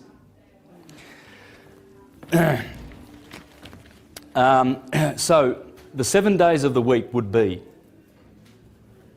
Sunday, the moon, Mars. Wednesday is Mercury, Buddha. That's Jupiter, Zeus, god of gods. That's Venus, Friday. And good old Saturn Day. Okay, let's put him in there like that. Okay, I'm going to make a point of him. This is the Japanese language, okay? I'm doing some Japanese kanji here. I didn't actually bring the kanji, I forgot, but doesn't matter. The meaning of the word is what matters. Sun is Nichi. Nichi means heat, fire, light. So you go to Japan and you've got right on cue, you've got Sunday where Nichiyobi is, right on cue, and it's heat, fire and light. Pretty interesting, isn't it? What about the next one? Getsu, that's the moon. Luck and fortune, that has to do with the moon, the goddess of luck. She is the goddess of luck. Getsu, right on cue, Monday. Ka, Mars. Fire, birth. Fire, Mars, birth. In fact, the 25th of March is when Gabriel comes down to Mary and he says, guess what? You're going to have a little son, and he's going to be called Jesus. Because that's where impregnation happens. The blossom, the sperm of the sun. And in Japan they celebrate Sakura, and in Rome on the 19th of April they celebrate the festival of Flora, flowers. Flowers, impregnation, fruit, harvest, preservation and survival. Then it starts again. Every year, Jesus, bang, has sex with the moon. And how do you know that? Well, because that's where Christians celebrate the Easter. It's full moon. Notice, Easter's always after the full moon, the first Sunday after the full moon, which the Jews celebrate on Nisan the 14th. And that's impregnation, because the moon is always opposite the sun in the Holy Mother of God, the Virgin. So when Easter happens, it's when the sun has crossed over, first Sunday after the first full moon, because the full moon must be in the Virgin. The Virgin goes from here to here. You see, her glyph, Mary, it's like pretty much like a Mary. Whereas Scorpio's glyph is turned up with it's an M with an arrow pointed up, because all of this area used to belong to the Virgin.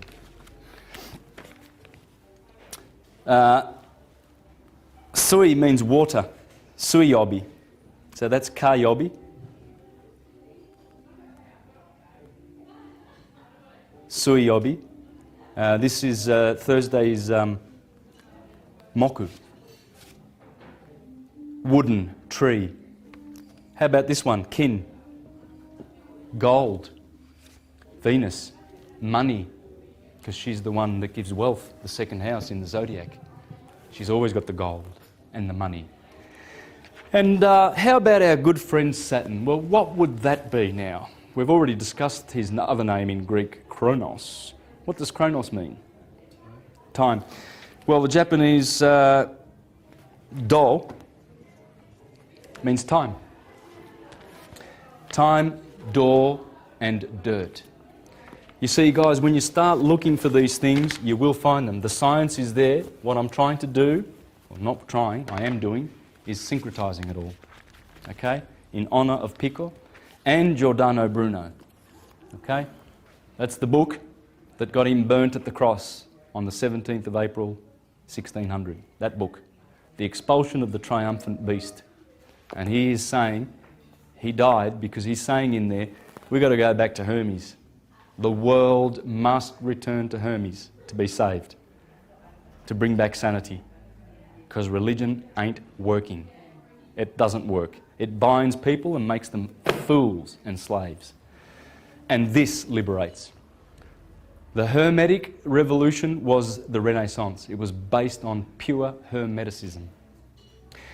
The founding of the Republic of the United States of America was pure Hermes. And I'm going to read to you from Thomas Paine. He's the guy who got the revolution going, by the way. Thomas Paine. You've got to read this guy. It's all about Hermes. All of it. Okay, I'm going to read from here. Thomas Jefferson, all those guys, they were Hermetists. And the Republic, which frees, is Hermes. What do you make of the suggestion that a certain proportion of them were Freemasons, and what association did Freemasonry have with Zionism all the way back then? Yeah, look, Masons, like everyone else, have been co-opted and invaded and overtaken by the Vatican and all its good little soldiers. Has many foot soldiers. The Jesuits, the Bilderbergers, the Trilateralists, the Council on Foreign Relations, any buffoon like a Henry Kissinger or a Zbigniew Brzezinski, these imbeciles who will sell their mothers for, you know, a pocket full of pennies. Traitors to mankind. But the Vatican runs all of that.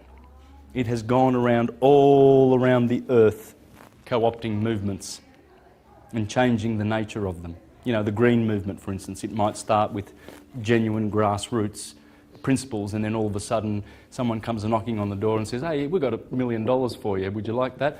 Oh yeah, well, there you go, there it is, but just sign here on the dotted line, and just what we're going to do is we're going to have one of our, we're just going to have someone to sit on your board for you, you know, and you know, help you make good decisions about how to spend that money in the future. And that'll be a Vatican agent. It's all the Vatican, it's all Rome. The elites run Rome. It's the biggest corporation in the world, and it hates this Hermetic wisdom. It has been persecuting it for 2,000 years, okay? Since the days of Hypatia and Theodosius in Rome, who said, just burn them all, burn them, kill them. They went around and pillaged and destroyed all of the universities and temples that were bequeathed to us by the Hermetists. In Alexandria, there was the Temple of Serapis, and they went down and they pulled down Serapis and they burned him to the ground, and they destroyed the library in Alexandria. And there was hundreds of years, or in fact it hasn't stopped. Only 500 years ago they destroyed all the Mayan codexes. Only 4 survived, the Popol Vuh. And you know, this is what they do. They go around destroying evidence that this existed. It existed, and it's coming back, and it will destroy all the fictions. This is here to come, to stay forever. We'll never forget this again. It's coming back. This is Hermes, guys, and rejoice that it's coming back. Have a look at Libra, the point of equilibrium, isn't it? Libra, those scales, those beautiful scales.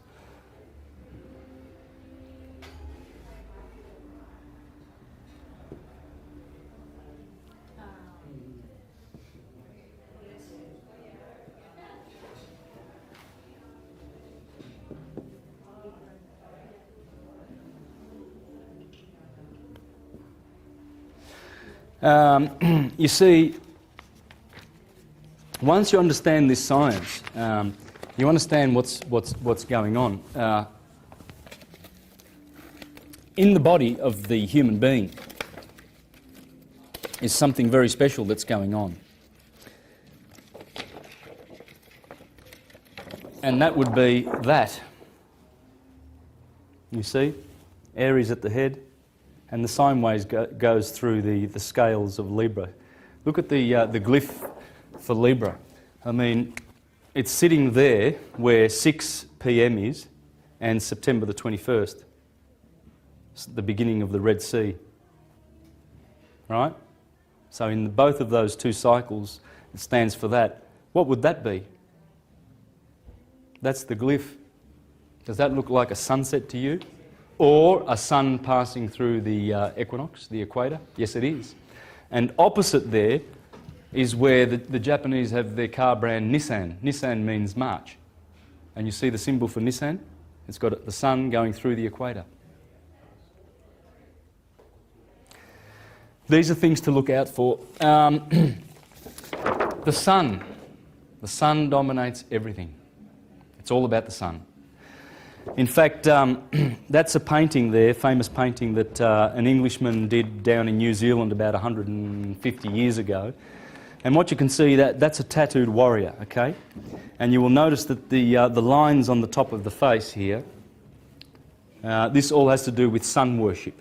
This is the sun, just like this mask is. And you see you'll have 13 lines down one side and 14 lines down another side.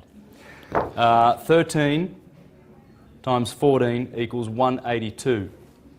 Any idea what 182 is all about? It's solar science, pure science. Well, it's a half of the year, exactly. Okay? It's a half of 365 days. And what it's representing is 1/2 of everything of the year. Now, but it's a symbolic number. It's not actually accurate because this half of the year is exactly 187 days long, and this one is 178 days long. Did you know that? Yeah. The sun above the horizon takes 187 days, and below the horizon, it takes 178 days and a quarter. Marcus Manilius, in his wonderful poem, he talks about this when he says, take note that the crab and the twins and the bull all rise upside down.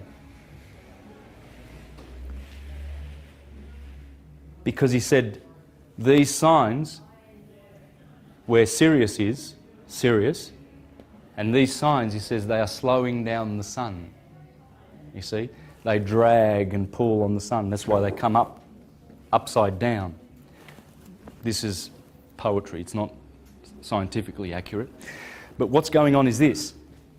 You see, this guy's telling you that there's 182 days, and it's from the solstice through the equator to the other solstice. Or this line here would be the equator, the equinoxes, and this line here would be the solstice. And so I'm not sure which way it is, but that's what it's talking. This is also talking about solar science. You'll notice that there's different amount of numbers on this side as opposed to the lines on this side. Okay, they're doing that. It's not a mistake. It's deliberate because it's trying to encode special formulas for the sun And you know, like the Korean flag is doing the same thing, really. You know, I think it goes that way. Spirit, fire, and matter, water. It's telling you the same thing. Fire, earth, air, and water. So, and the reason for this now, it's easy to work out when you know that on January the 4th, the Earth is at perihelion with the Sun. It's 4 million miles closer to the Sun than at July the 4th. So, where would January the 1st be? Let's have a look now. We've got 21st. January the 4th would be around about here, and July the 4th would be around about here. That's perihelion.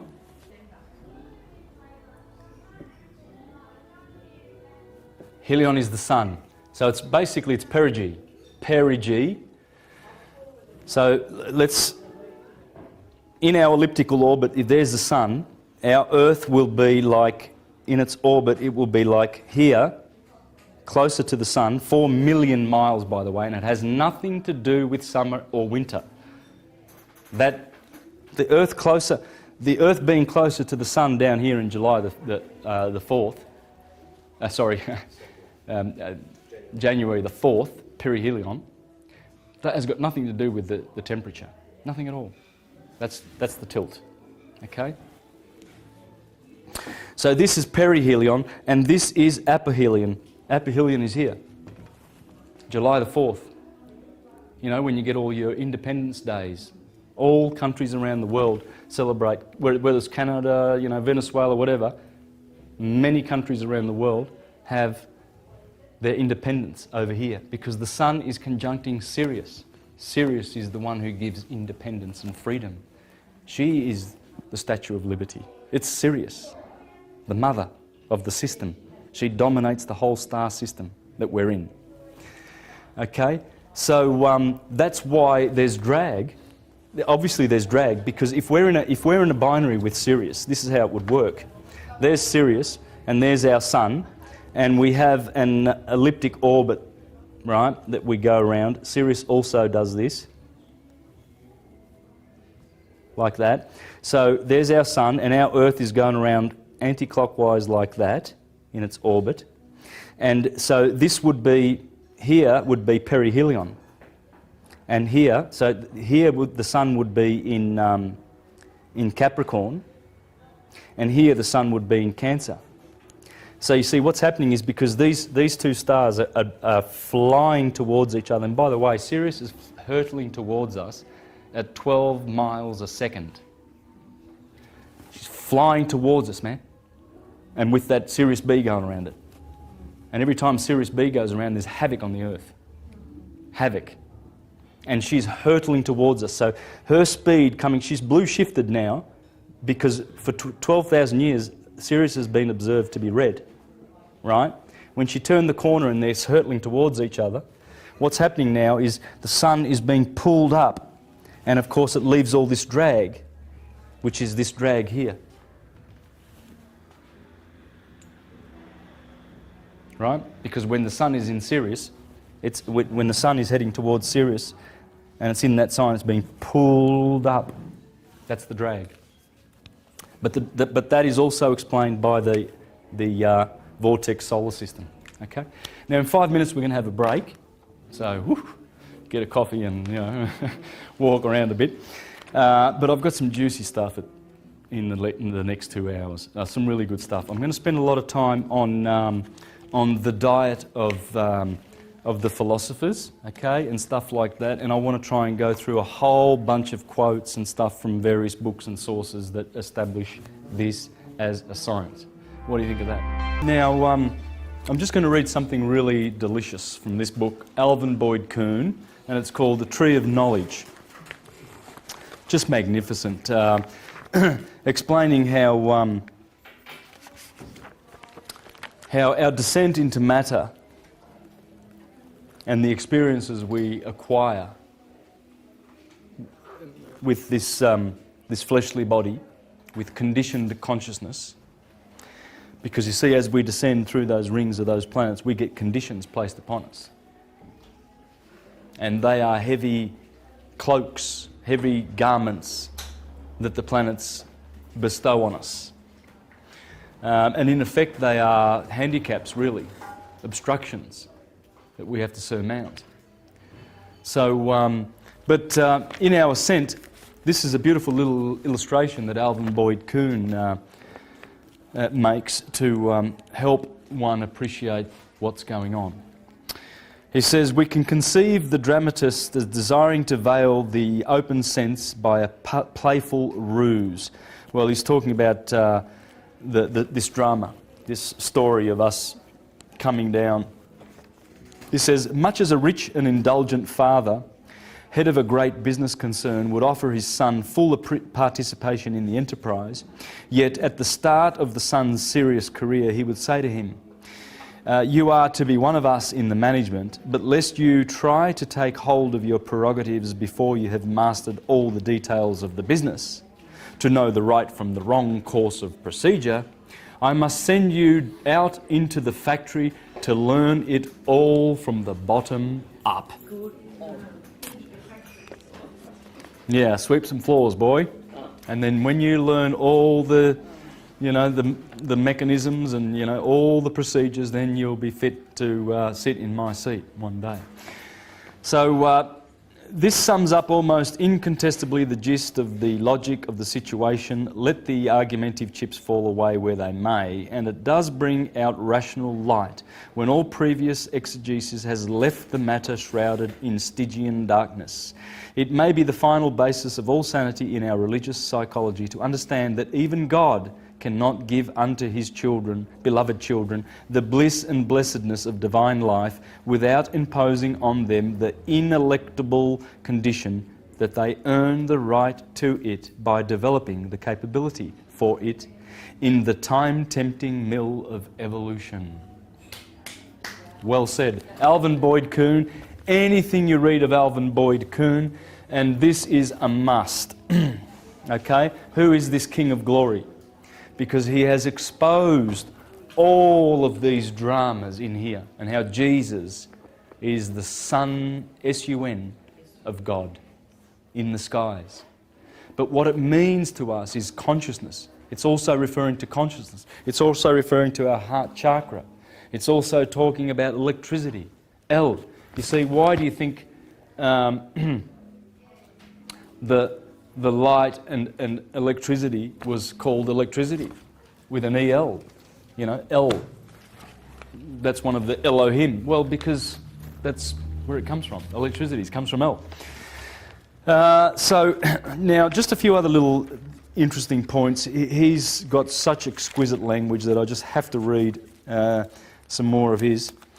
The artistry of ancient allegorism caught the world at a low point of its intelligence and mired the interpretive mind in Christianity in the worst slough of misconception ever to afflict the human fancy. Our dullness of comprehension and blank stupidity in handling our great heritage of ancient mythicism have marred and scarred the face of history. Absolutely true. Bizarre and almost ridiculous as it sounds in the ears of modern people, it can be said truly that philosophy is and must ever be man's true saviour. Yeah, so Manly P. Hall, the pineal gland. What does he have to say about the pineal gland? Well, the gland itself is not the third eye, but only the reflection of that organ, its counterpart or symbol in the material constitution. It is a relic bearing witness to an ancient faculty, and because it has endured through these eras of spiritual obscuration, promises the ultimate restoration of the function to which it bears witness. The true power of the gland is in its spiritual counterpart, even as the whole strength of man abides in his visible nature.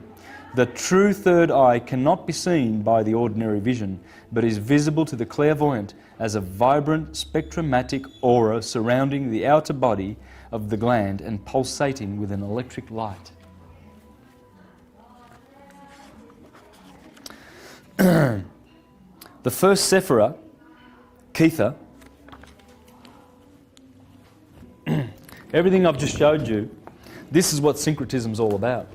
There's the Kabbalah, there's all the tarot cards, there's the 22 paths of the 22 letters of the Hebrew alphabet, all the alphabets. Here are the planets, there's Mercury, there's Mars, here is the zodiac, Aries in the head, the fire, Taurus in the throat, the earth, Gemini air, Cancer water.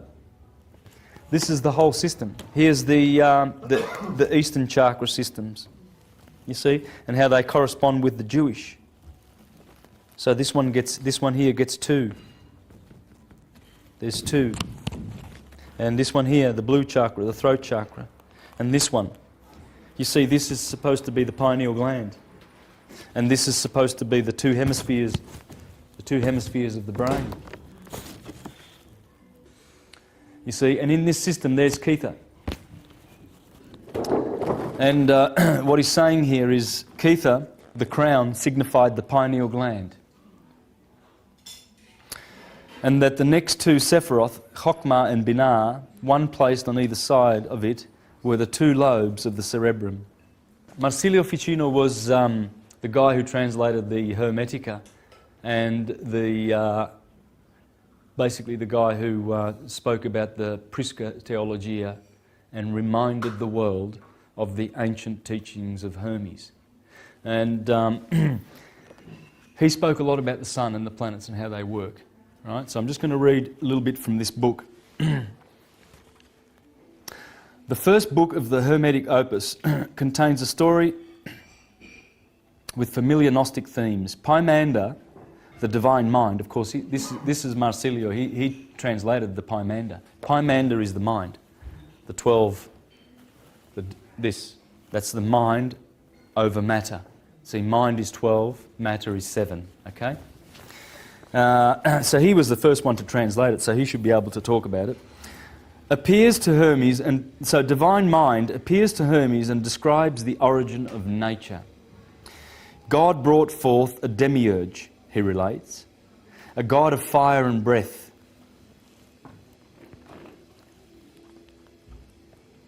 who fashioned 7 governors, who envelop with their circles the sensible world.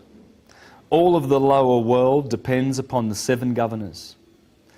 Then the Father God created a man in his own image, a man so beautiful that God fell in love with him. He allowed the man to enter the sphere of the demiurge and there to behold the 7 governors. Obviously the pattern of mankind comes from here. That's what it's talking about. But he allowed that pattern to be introduced into this solar system. Okay? Because that's where the creation happens. The creation did not happen here on this earth as literalist evolutionists teach, Darwinians. Or as the theocratic types will teach you, oh, God made Adam from the dust, literally, and Eve from the rib. You know, it's literal to them because they cannot see the 3 dimensions that are coming up out of this. They can't see those hidden pictures because they're not looking and they don't care to look. They want someone else to tickle their ears in church. Oh yes, priest type.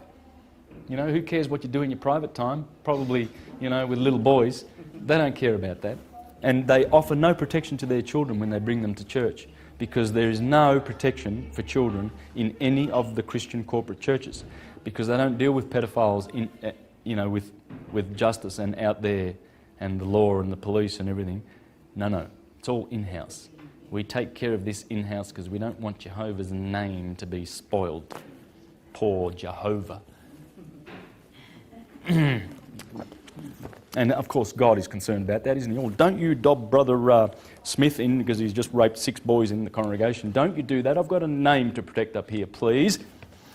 This is how they think and they love it. I've seen it. I was a Jehovah's Witness for 22 years and I saw how they treated pedophiles. Just like that. Just as I have said. It's disgraceful. It's murderous. They are murderers.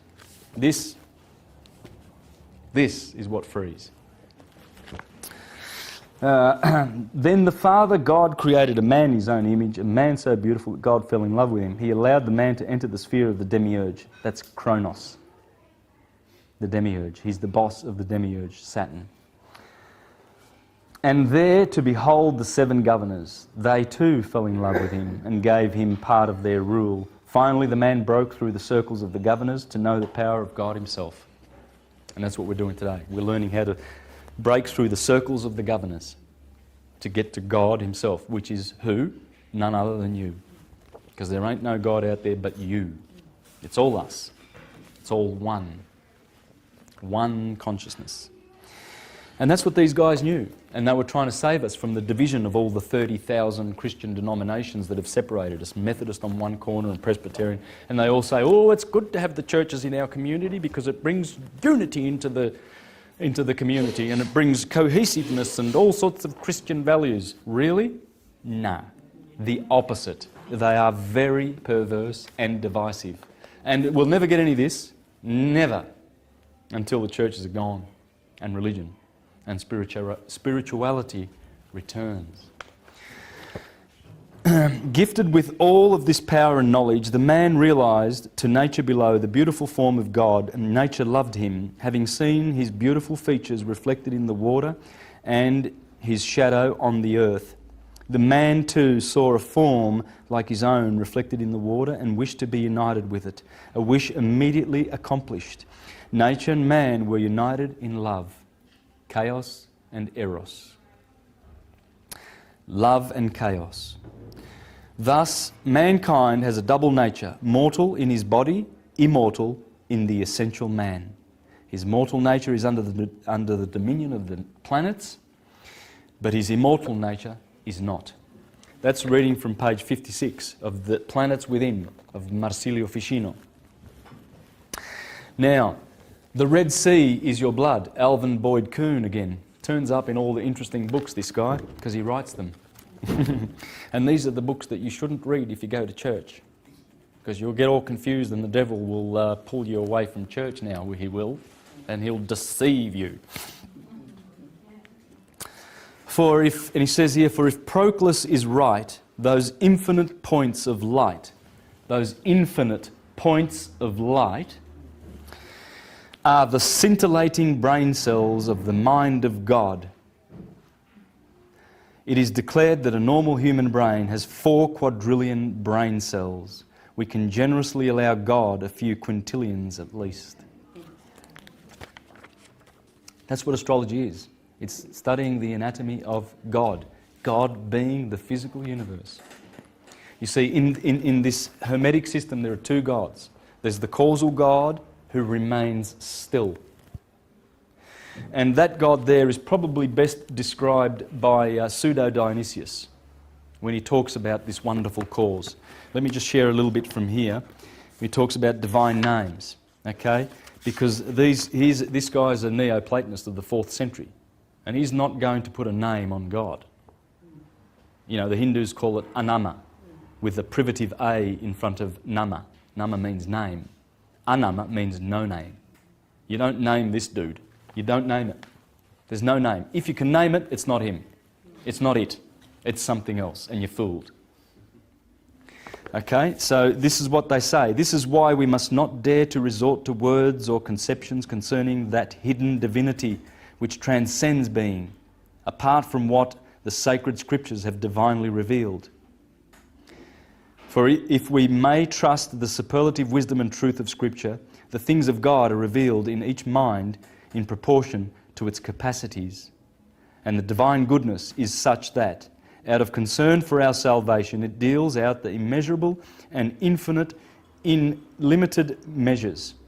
Just as the senses can neither grasp nor perceive the things of the mind, just as representation and shape cannot take in the simple and the shapeless, just as corporal form cannot lay hold of the intangible and incorporeal. By the same standard, the truth of truth, beings are surpassed by the infinity beyond being, intelligences by that oneness which is beyond intelligence, Indeed, the inscrutable one is out of the reach of every rational process. I can go on. I mean, the divine names is full. This is the kind of divine enlightenment into which we have been initiated by the hidden tradition of our inspired teachers, a tradition at one with Scripture. So this does not conflict with anything in the Bible. It's just that the people who are interpreting it think that it has got nothing to do with each other because they don't understand it. You see? And he's saying divine mind gave it to us. I mean, I read this in my first presentation on astrology from Firmicus Maternus, saying how divine mind through Mercurius, Hermes Trismegistus, gave us the secrets through careful observation, many, many years of observing the stars and what they do. So he says, as long as religions cling to the lower rungs of the scale of interpretation of their scriptures, there will be endless points of difference between them.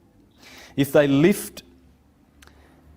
lift the sense to the upper third and fourth levels, the apparent outer grounds of difference will dissolve in the unity and harmony of a lofty conceptual enlightenment.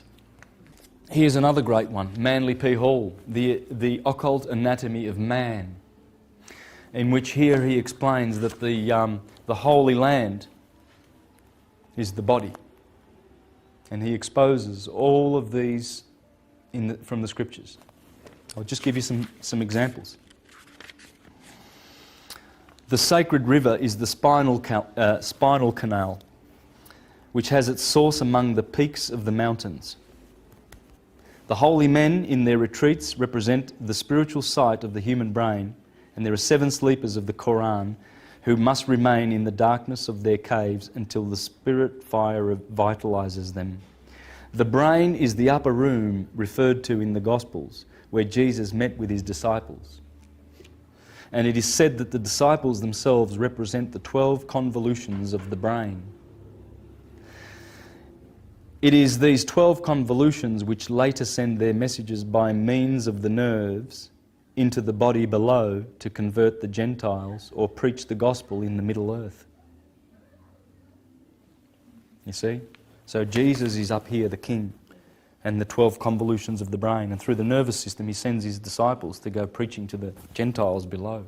And the Gentiles are down here in Sodom and Gomorrah, because that bottom chakra, where sodomy happens, is called Sodom. And the one above is Gomorrah. You see, it's the Holy Land. The Jordan is here, it's in the head. And the Jordan starts from the feet of Aquarius. You see, Aquarius is pouring down, and he starts that river flowing, the Eridanus, and the Eridanus goes all the way to here, to the Pleiades. The 7 sisters. Who are the 7 sisters? They're everywhere. Those 7 just appear everywhere in our culture. Subaru, the Pleiades. It's the pineal gland, right? There it is. And that's the Eridanus. You see, so John the Baptist, January. Janus is John. That's just John.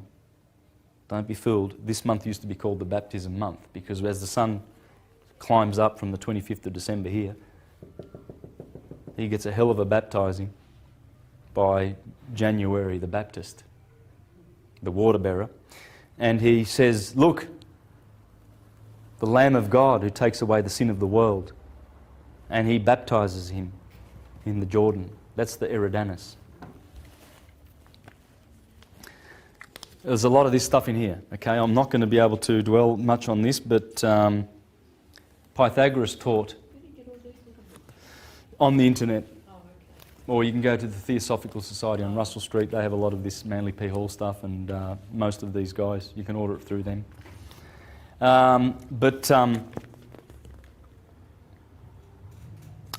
Pythagoras said that that the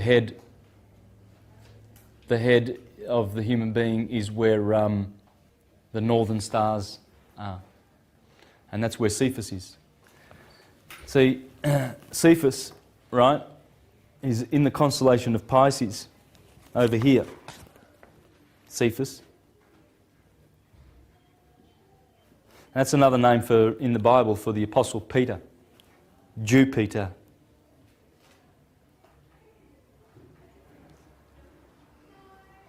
Jupiter. That's Peter. Peter.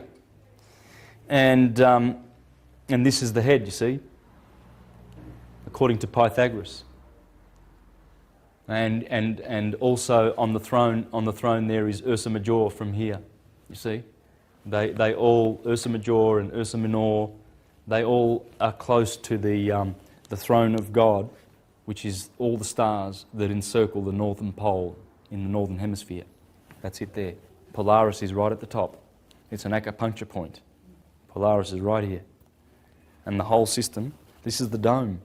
You see when you go to the Vatican, you see this dome. Well, that's what it's telling you. That's Polaris in the centre. And all the rest is, all of those stars, they don't set. That in the northern hemisphere, they don't set. Just like our Southern Cross does not set. We see it annually in the skies. It never sets in Australia. Right? So the northern star, that describes a circle, which is 30 degrees from the Polaris, or 30 degrees from the centre. Everything that is 30 degrees from that, that's Mount Meru, Shambhala. That's Mount Zion. That's where Cephas rules. Cephas has his foot on Polaris. He stands there like that for 3,000 years, man, and he rules this particular age that we're in, of Pisces.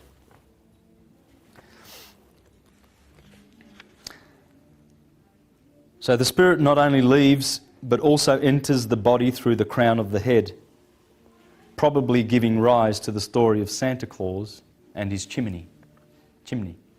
That's the one I had, the one with the mushroom. Yeah, the Amanita muscaria mushroom. Yeah, Santa Claus is always red, white and black, just like that little mushroom. Yeah, because that's what it's all about. Because what does the Amanita muscaria mushroom do? Well, it causes you to have an out-of-body experience. And if you can have an out-of-body experience, what does that mean? That means that you're not your body. Now, they don't want you to know that, do they?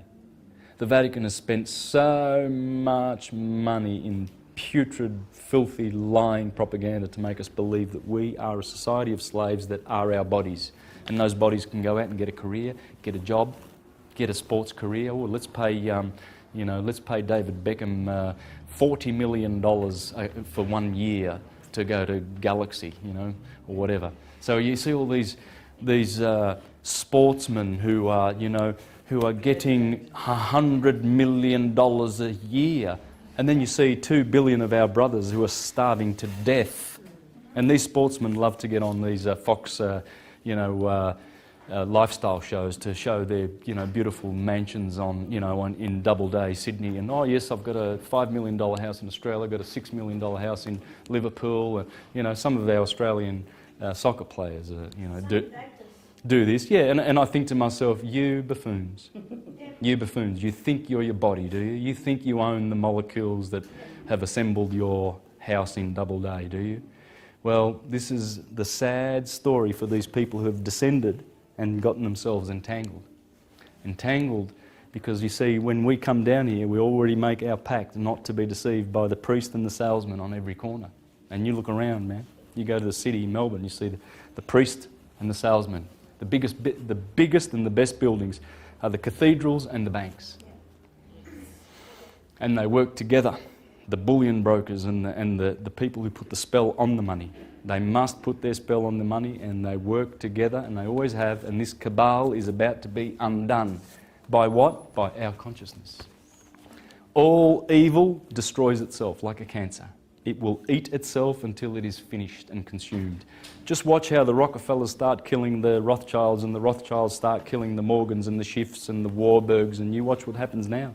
You'll see heads are rolling because Saturn, here, the guy that they pay so much homage to and harvest his energy to enslave the rest of mankind, is going to give them a bit of justice. The two lobes of the cerebrum were called by the ancients Cain and Abel. Cain, Abel. Male, feminine. This guy kills this guy. In fact, that's why they won't let you write with your right hand. You see, because the left brain is masculine and it dominates this hand ruled by Mars. That's Mars, this is Mars. This is the killing hand, you see. If they can get you, and if they see you working with your sinister hand, left hand, they soon smack that out of you and you're writing with your right hand. Yeah, to keep you really unbalanced, rather than teaching us to be ambidextrous, right? Or perhaps if you're inclined to be left-handed, we'll go for it, and that will balance out the two hemispheres. They want us in here, because this fella, he sees the trees, he don't see the forest. Okay? They need the feminine side to do that. And have much to do with the legend of the curse of Cain, which is literally the curse of unbalance. You see, this is the unbalance is happening here, where Orion, that's Cain, is killing the bull, Abel. Abel is a bull, Abel, El. And that's what's happening here. The two hemispheres are here in the brain. The human brain is here, you see, and Cain, Orion, is killing the bull, his brother. And that's the unbalance, or the spirit of equilibrium. For the murder of the spirit of equilibrium, Cain is sent forth a wanderer upon the face of the earth. The spinal cord is an elongation of the brain, and some authorities even claim the cord to be capable of intelligence throughout its entire length. This cord is the flaming sword which is supposed to have stood at the gates of the Garden of Eden. The Garden of Eden is in the skull, within which is a tree bearing 12 manner of fruit. Remember I said this is the Garden of Eden. It can't be here. This is where all the vital organs are of the body. And these are the best of the vital organs. This is the heavens, the earth, and hell. Right? Huh? Da, da. And so there is where all the good stuff's happening. In fact, Aries is the mid-heaven. I discussed that in my astrological presentation 2 weeks ago, where this guy explains clearly that the ancients gave us the chart of the universe, the birth chart of the universe. And in that, Aries is the head. Because it is. It's the mid-heaven, rather, not the head. Aries is the mid-heaven. See, in astrology, the mid-heaven is when the sun climbs to that point. And in your chart, it deals with the 10th house. And that's Capricorn. And because Capricorn is where Saturn is.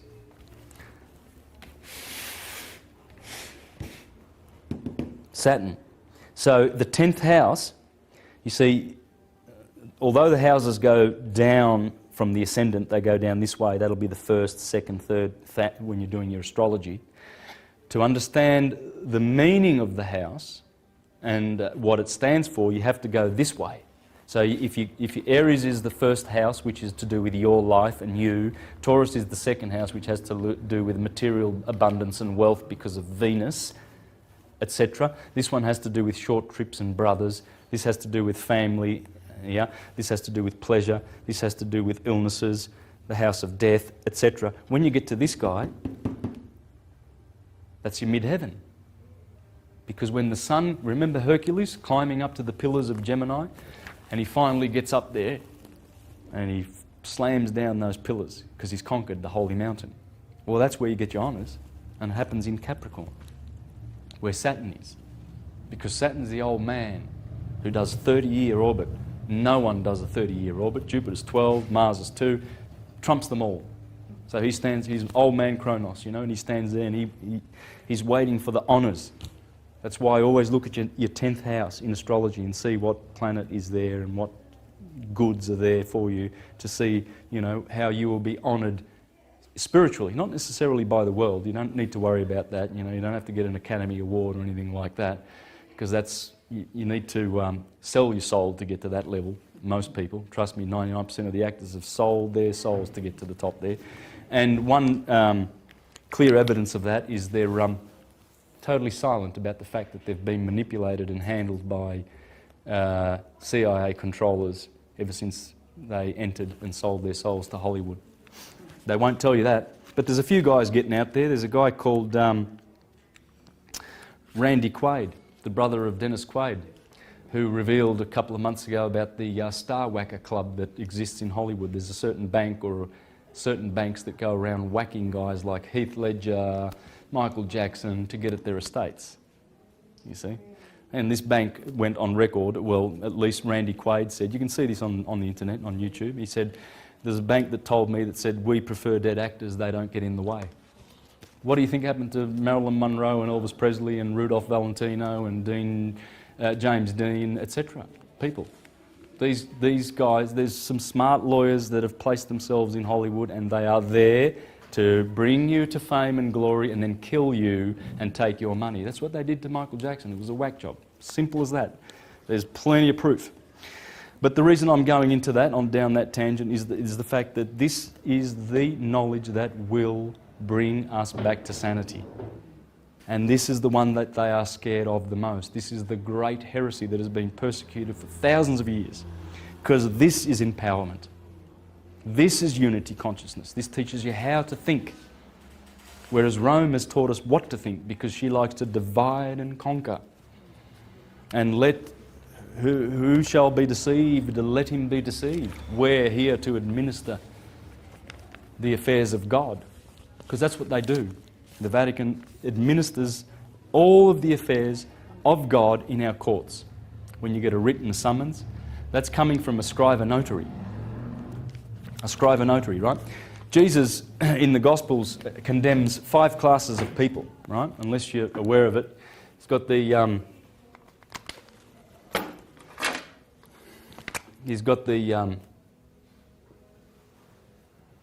Sadducees. I'm spelling this wrong, I know that. Please don't pay.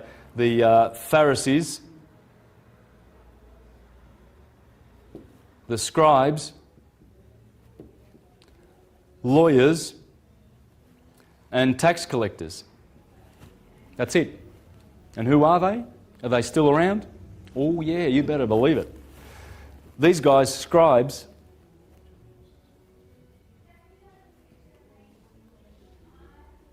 scriva, that's a V by the way, sorry about my bad writing. Scriva notary.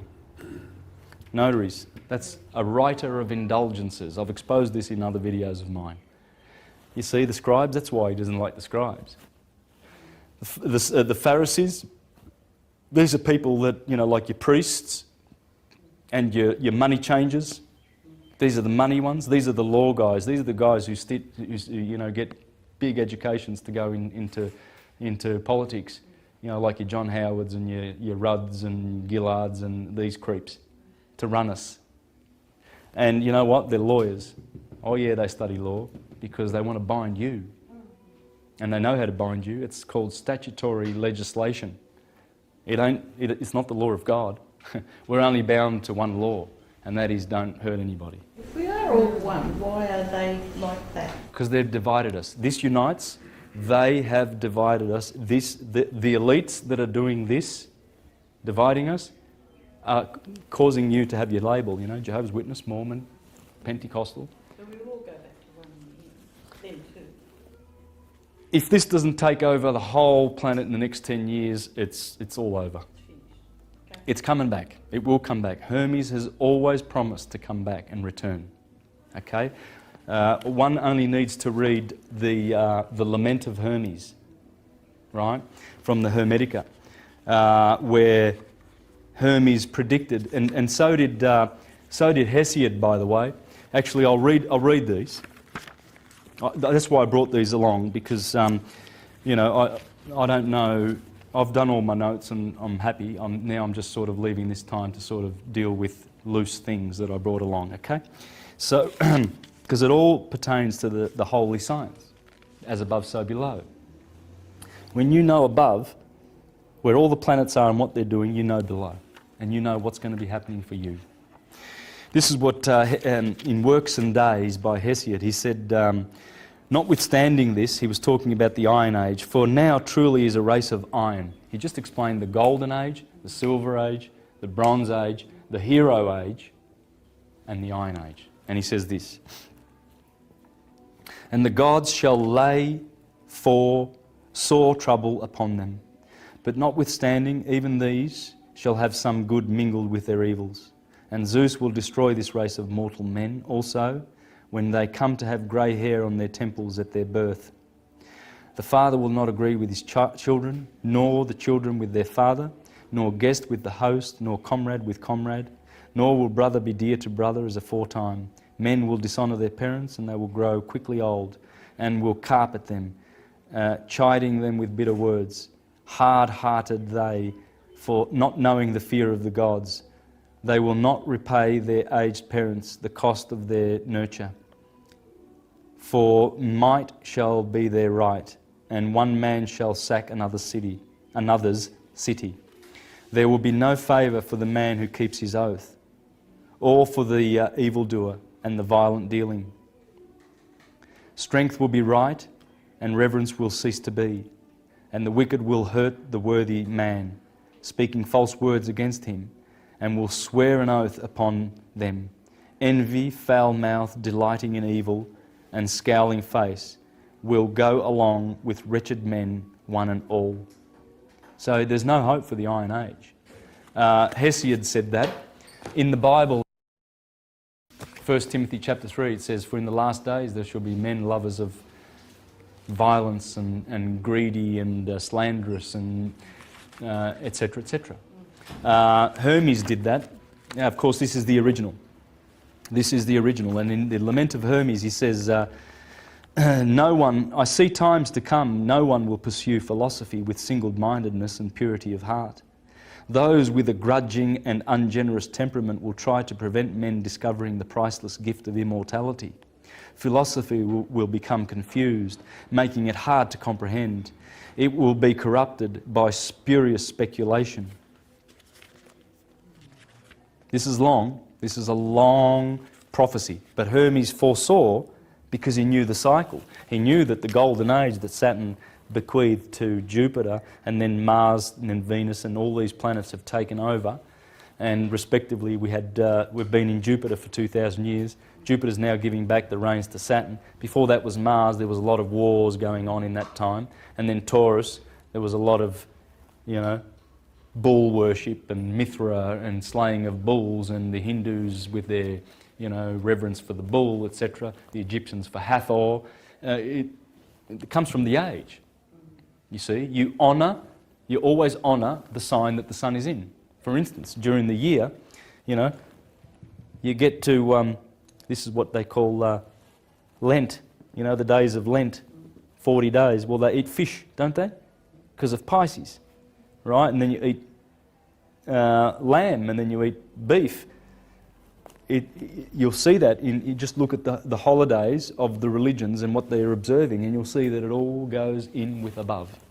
Everything above dictates what happens below. Everything. Egypt is an image of the heavens, and the whole cosmos dwells there.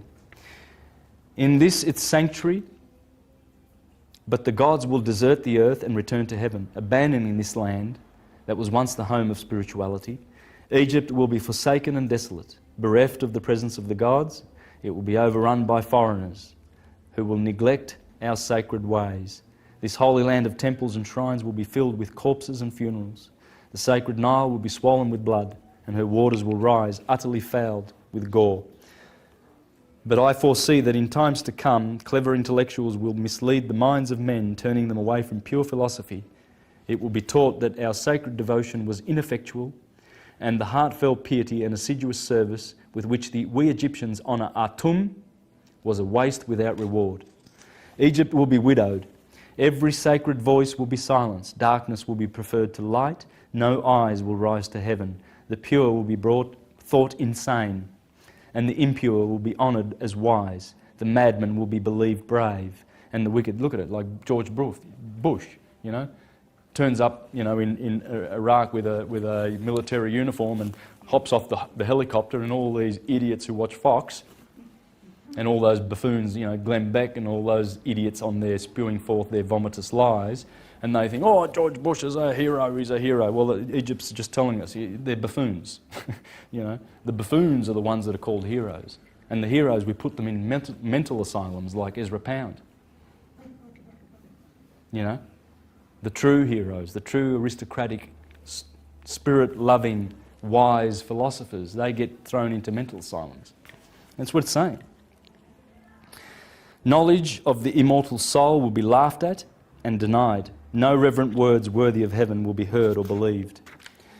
Nothing will remain of your religion but an empty tale, which even your own children will not believe. Nothing will be left to tell of your wisdom but old graven stones, etc., etc.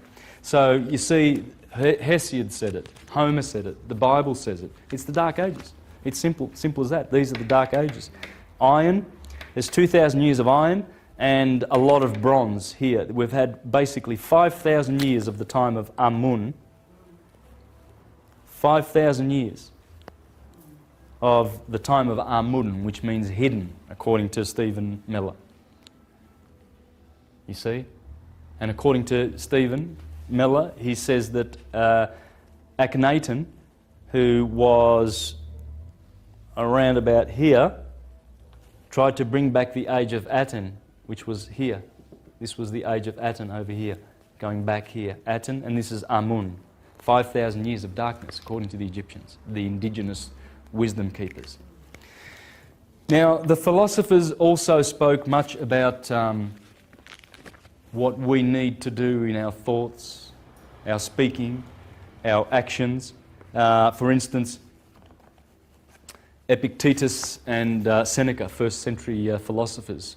Marcus Aurelius based a lot of his wisdom on Epictetus's writing. And by the way, these are the two philosophers that most people suspect in history that Christian principles were based on, these guys. Seneca was Nero's philosopher and Epictetus was a contemporary.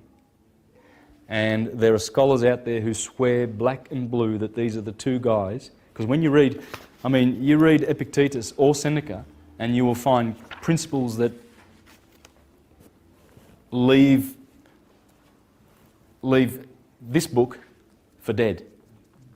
Absolutely exquisite Roman and Grecian philosophy. It's exquisite because it comes from a higher school, comes from a higher consciousness. They remembered the ancients. And if you think they weren't that smart, well, you need to go for a walk down to Egypt and see all the beautiful optical machinery, the machinery with which they put grooves in those granite rocks and polish those rocks. And you can see clearly there's abundant evidence, especially in Carmen Butler's DVD, The Pyramid Code, that they used high-tech machines. Optical precision, laser precision machinery. Stuff that we don't even know about yet. We still have not discovered it. It is impossible to make a pyramid like they did. It's absolutely impossible. You can see it. Anyone with a half a brain can work that out. It's impossible. Who did it? Well, the higher consciousness. The higher ages did it. And these guys remembered it. I mean, anything you read, I don't know where to start, but this one of Seneca is on anger, mercy, and revenge, and how he explains, not in a hard and allegorical and confused manner that the Bible does, but in a clear manner, how we can overcome anger, and how we can, improve our spirituality. I mean, I'd love to share something, but I think I'll press forward. Because what I want to discuss is the diet of the vegetarian philosopher. Okay? And this is important because remember the word animal, and it has to do with, the eating of flesh, according to the philosopher, has to do with the shedding of blood. And that's soul, animal. Whereas plants, there's no bloodshed. Plato in the Republic urged that the upper classes should abstain from eating meat. Not only a vegetarian diet was the healthiest option, but growing plants also requires less land than producing animal food. Porphyry, in his book,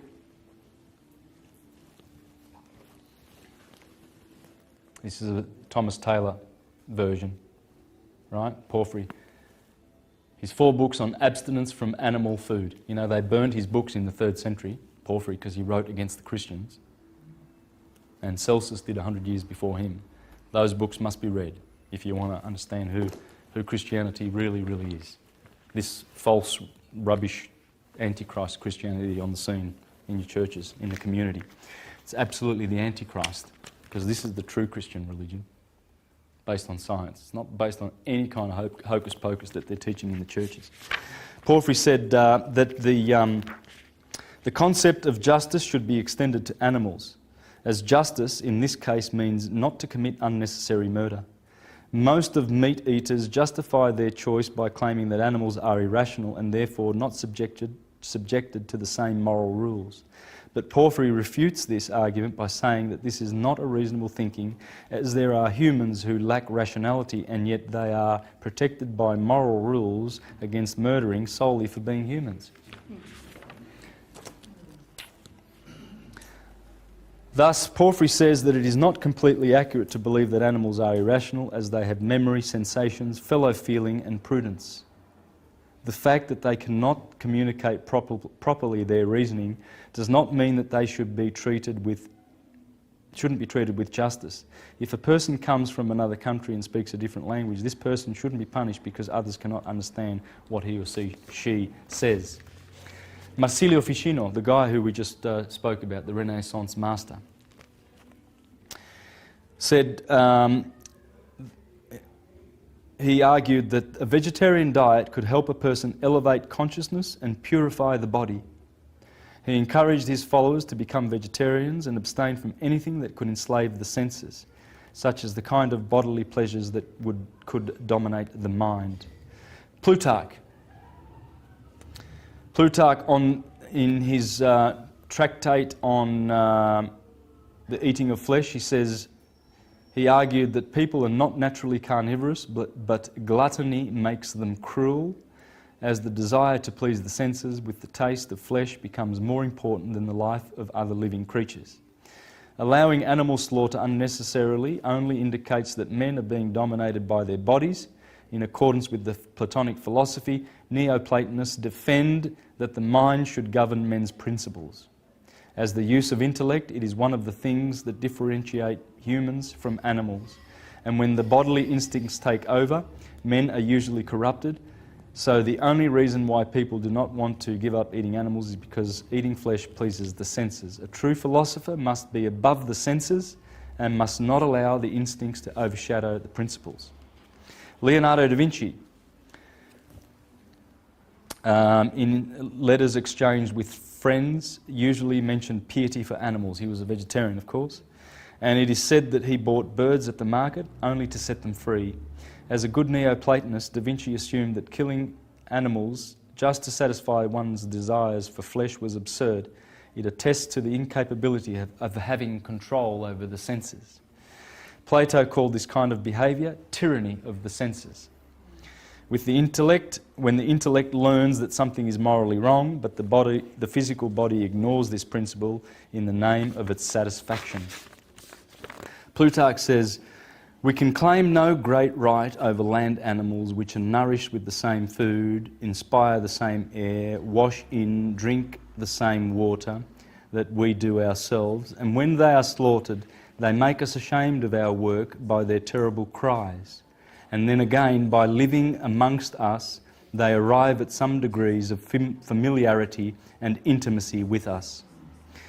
He goes on to say, Plutarch, in his essay on flesh eating, "If they could now assume consciousness and speak, they might exclaim, 'O blessed and God-loved men who live at this day, what a happy age in this world's history has fallen to your lot, who plant and reap an inheritance of all good things which grow for you in ungrudging abundance.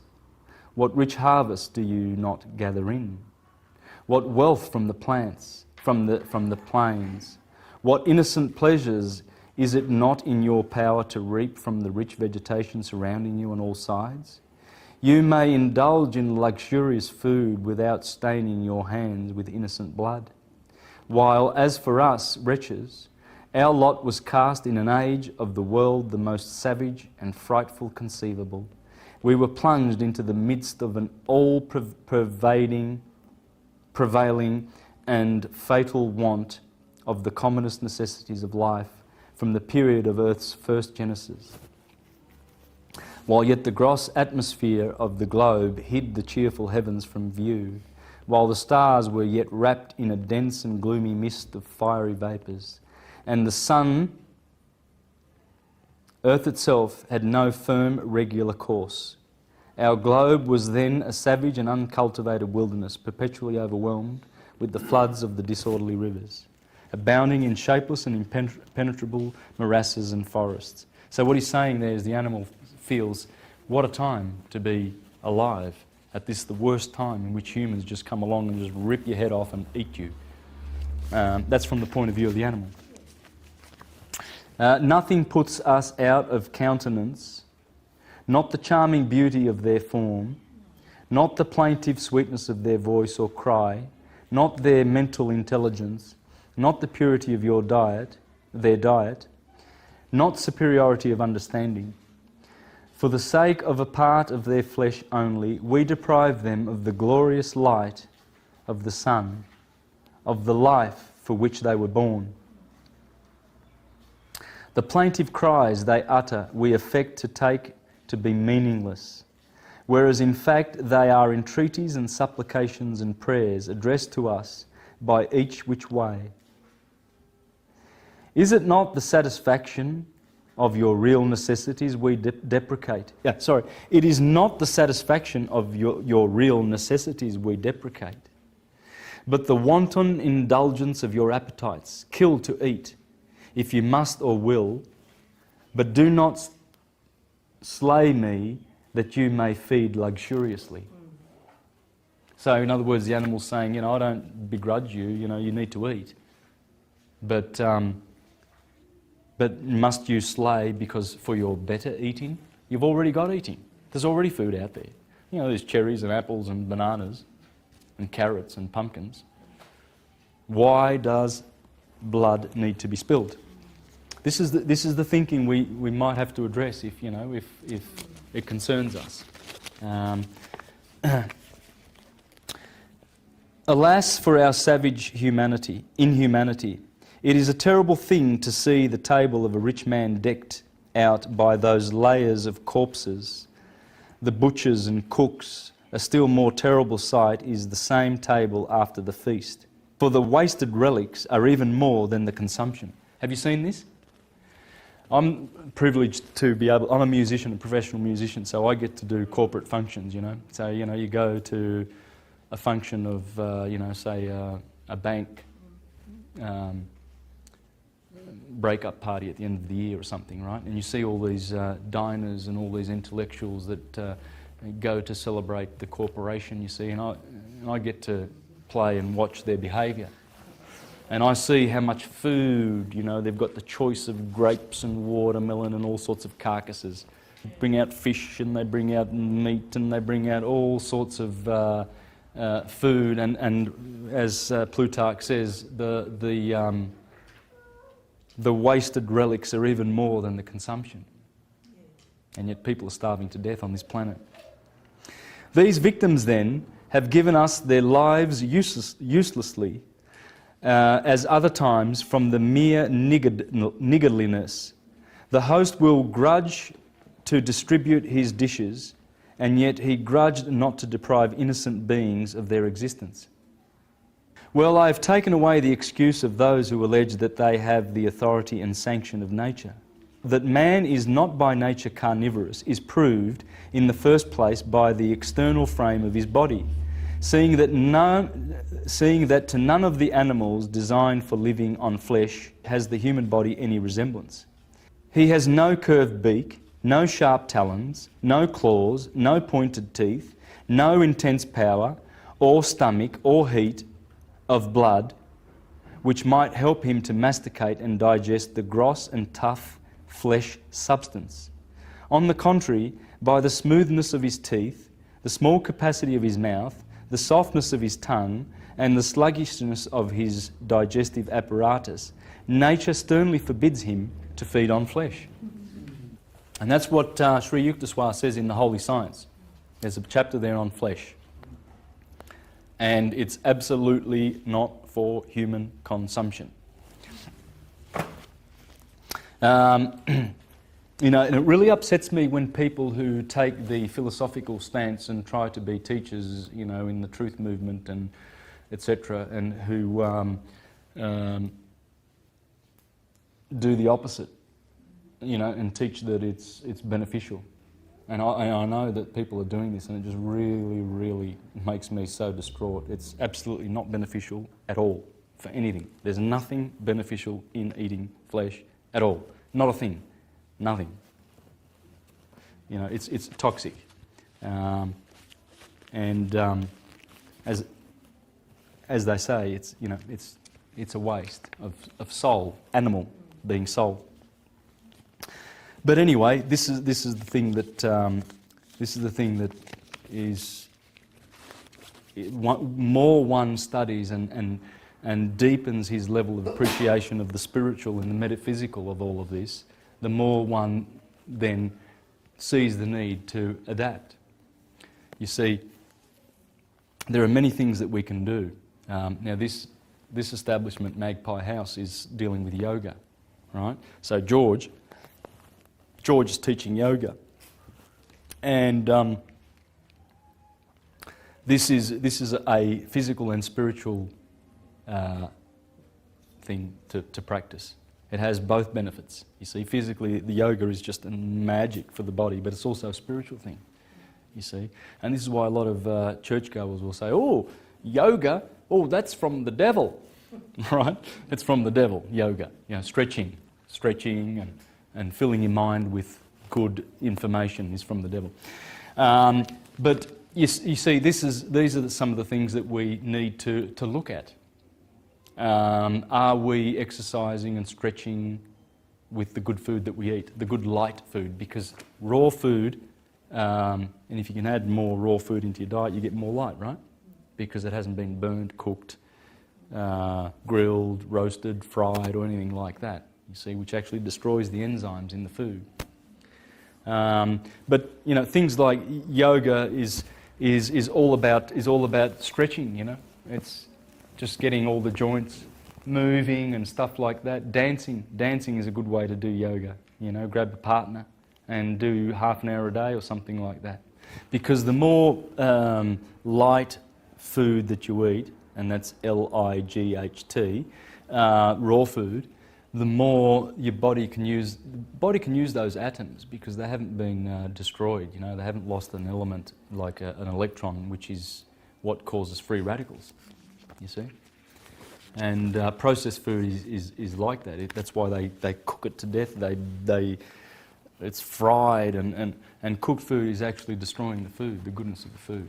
As you grow with this knowledge of the, and by the way, Prisca Theologia is not saying that only ancient knowledge is useful and no new stuff. I mean, you know, there's new information that is handy too. It's timeless wisdom. It's not Prisca as in ancient, it's timeless.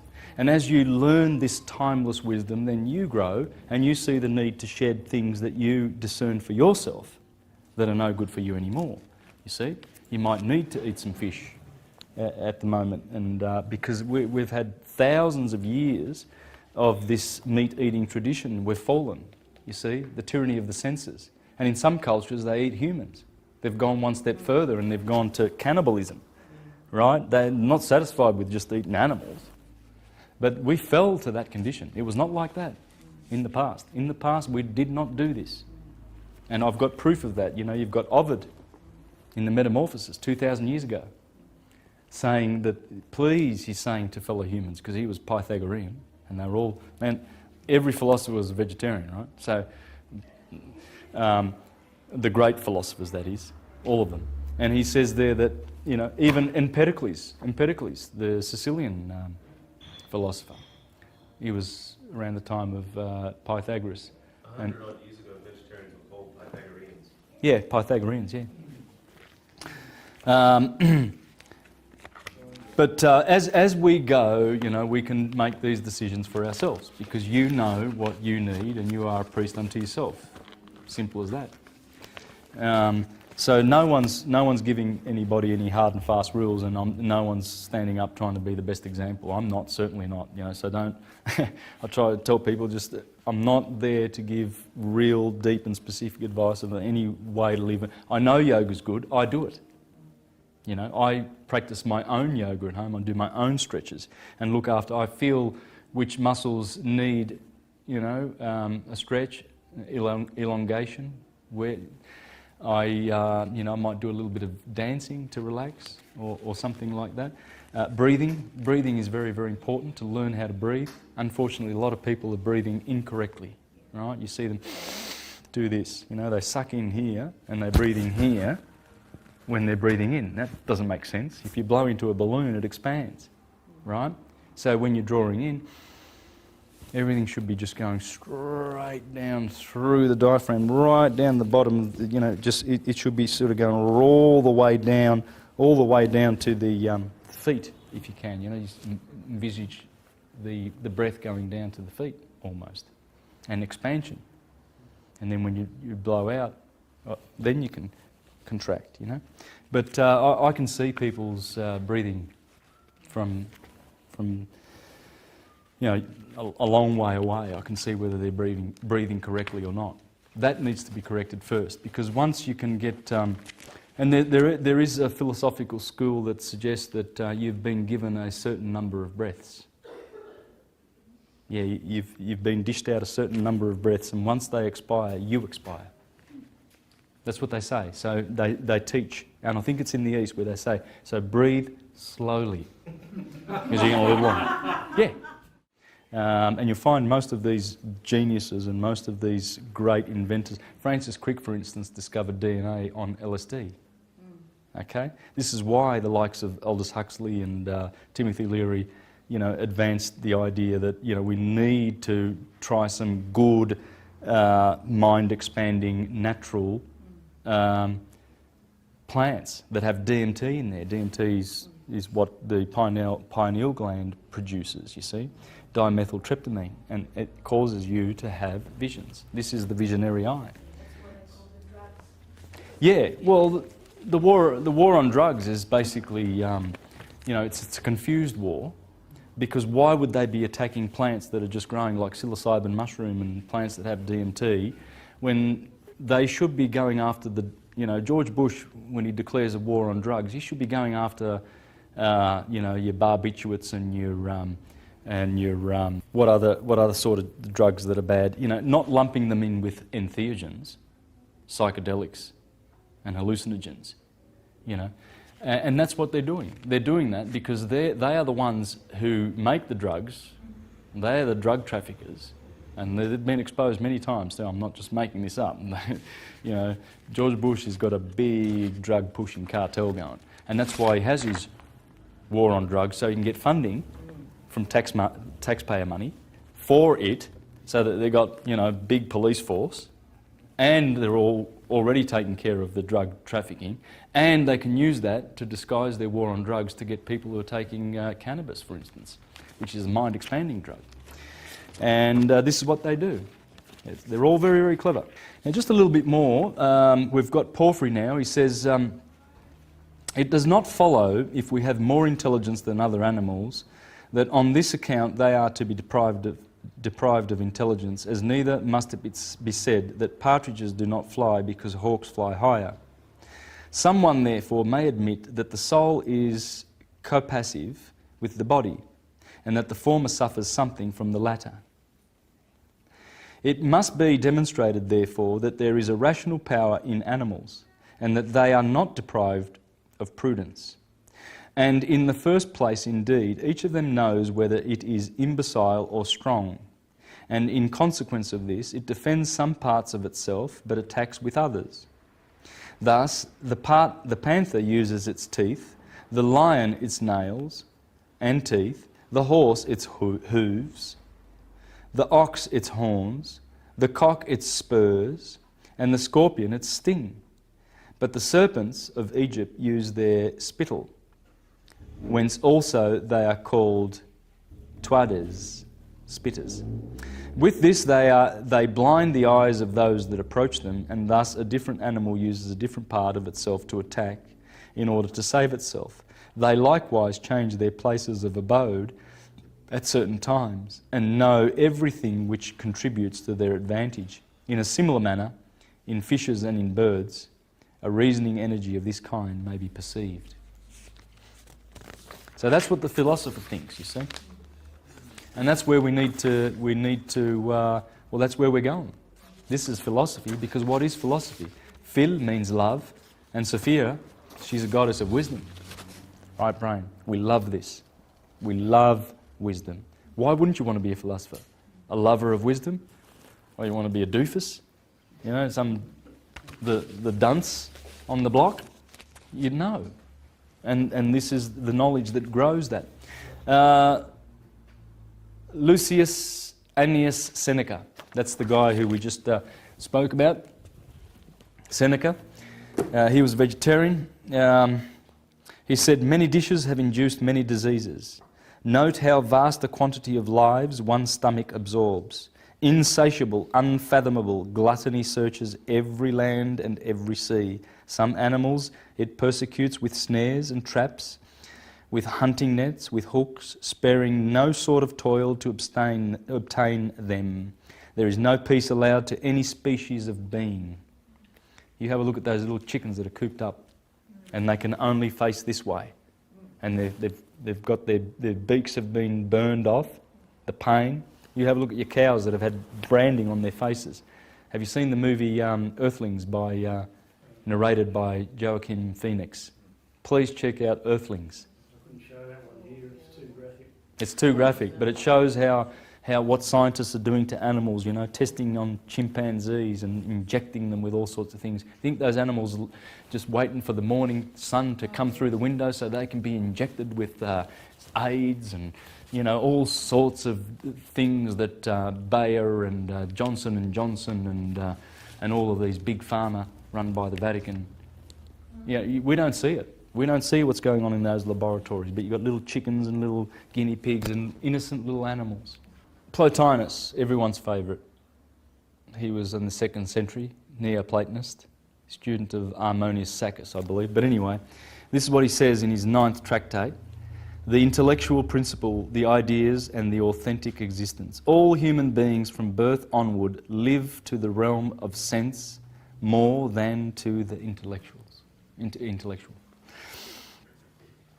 Forced of necessity to attend first to the material, some of them elect to abide by that order, and their life throughout make its concerns their first and their last. The sweet and the bitter of sense are their good and evil. They feel they have done all if they live along pursuing the one and barring the doors of the other. And those of them that pretend to reasoning have adopted this as their philosophy. They are like the heavier birds which have incorporated much from the earth and are so weighed down that they cannot fly high for all the wings nature has given them. You know that pelican, right? When he grabs a big fish, right, and he tries to get away. He's got too much fish in his mouth, right? He's saying people have, you know, filled their heads with opinions, you know. Oh, and my opinion's right, yours is wrong, and, you know, and I think it should be like this, and it's all heavy with opinion, and they can't fly. Because it says all human beings from birth onward live in the realm of sense. You see, when you trust those 5 senses, you know, what does it feel like? Feels like an elephant.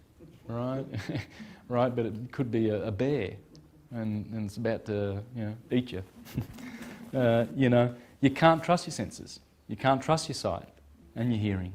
You know, and that's where this mind, the 6th sense, this is where. Well, I mean, we have to trust our senses, don't we? That's what we've got.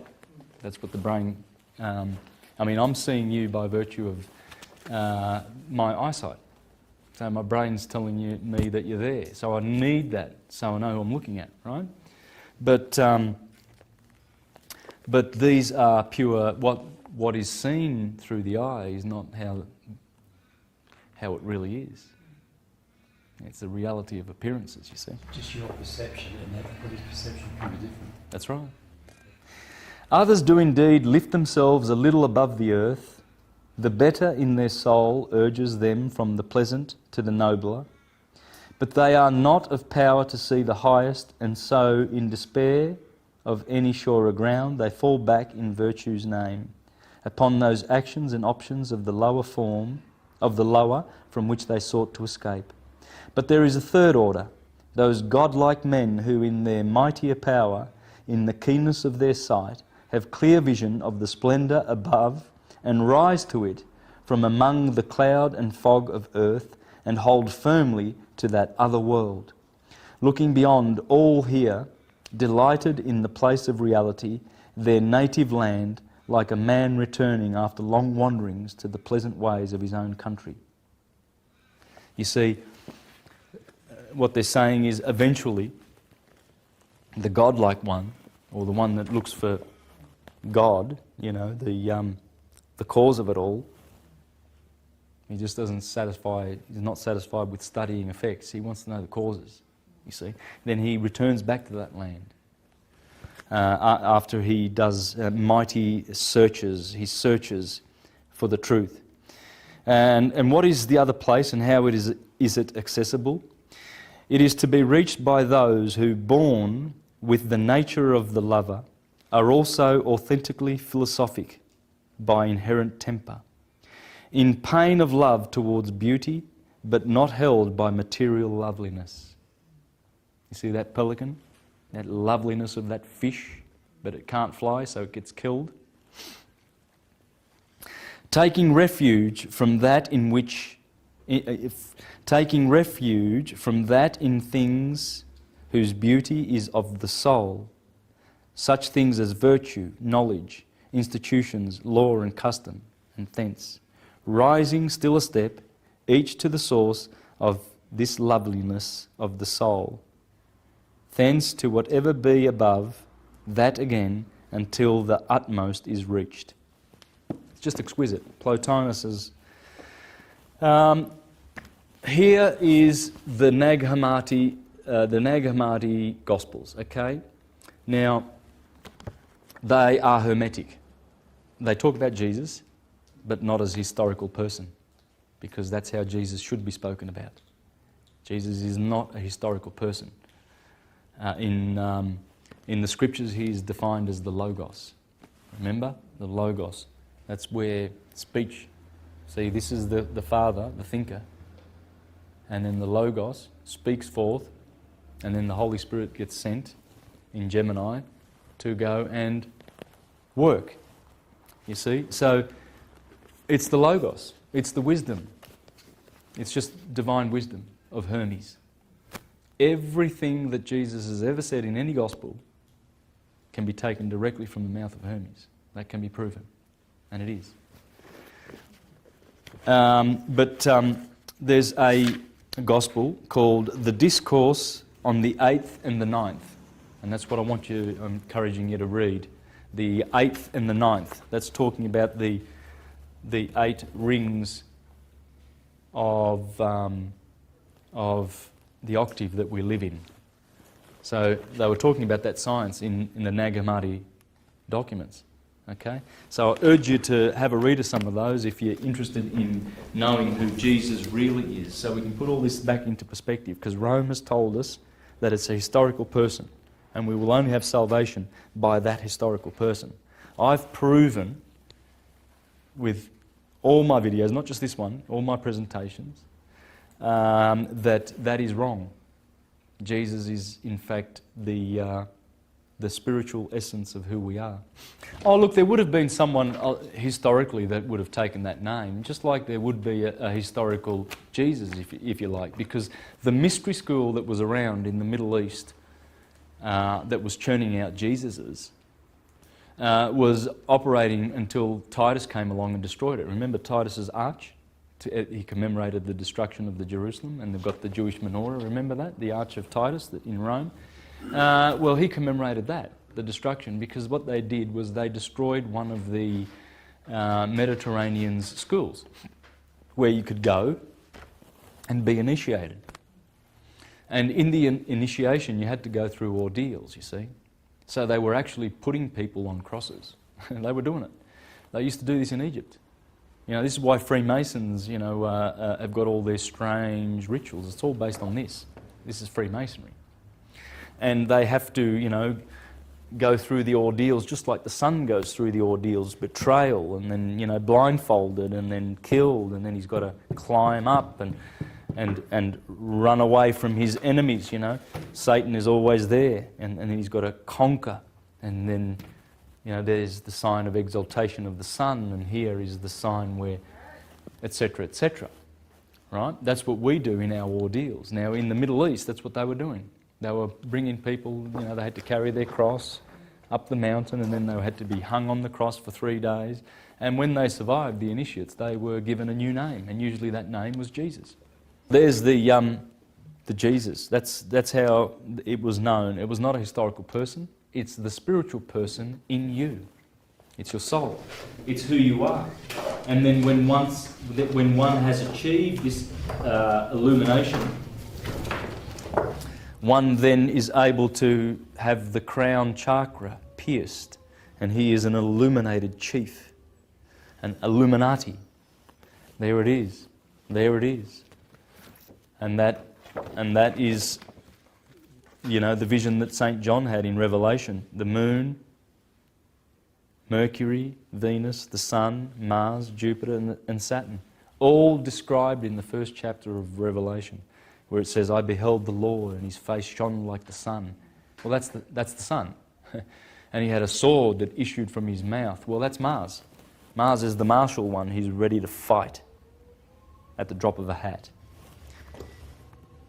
And he had white hair, you know, because he was the ancient one.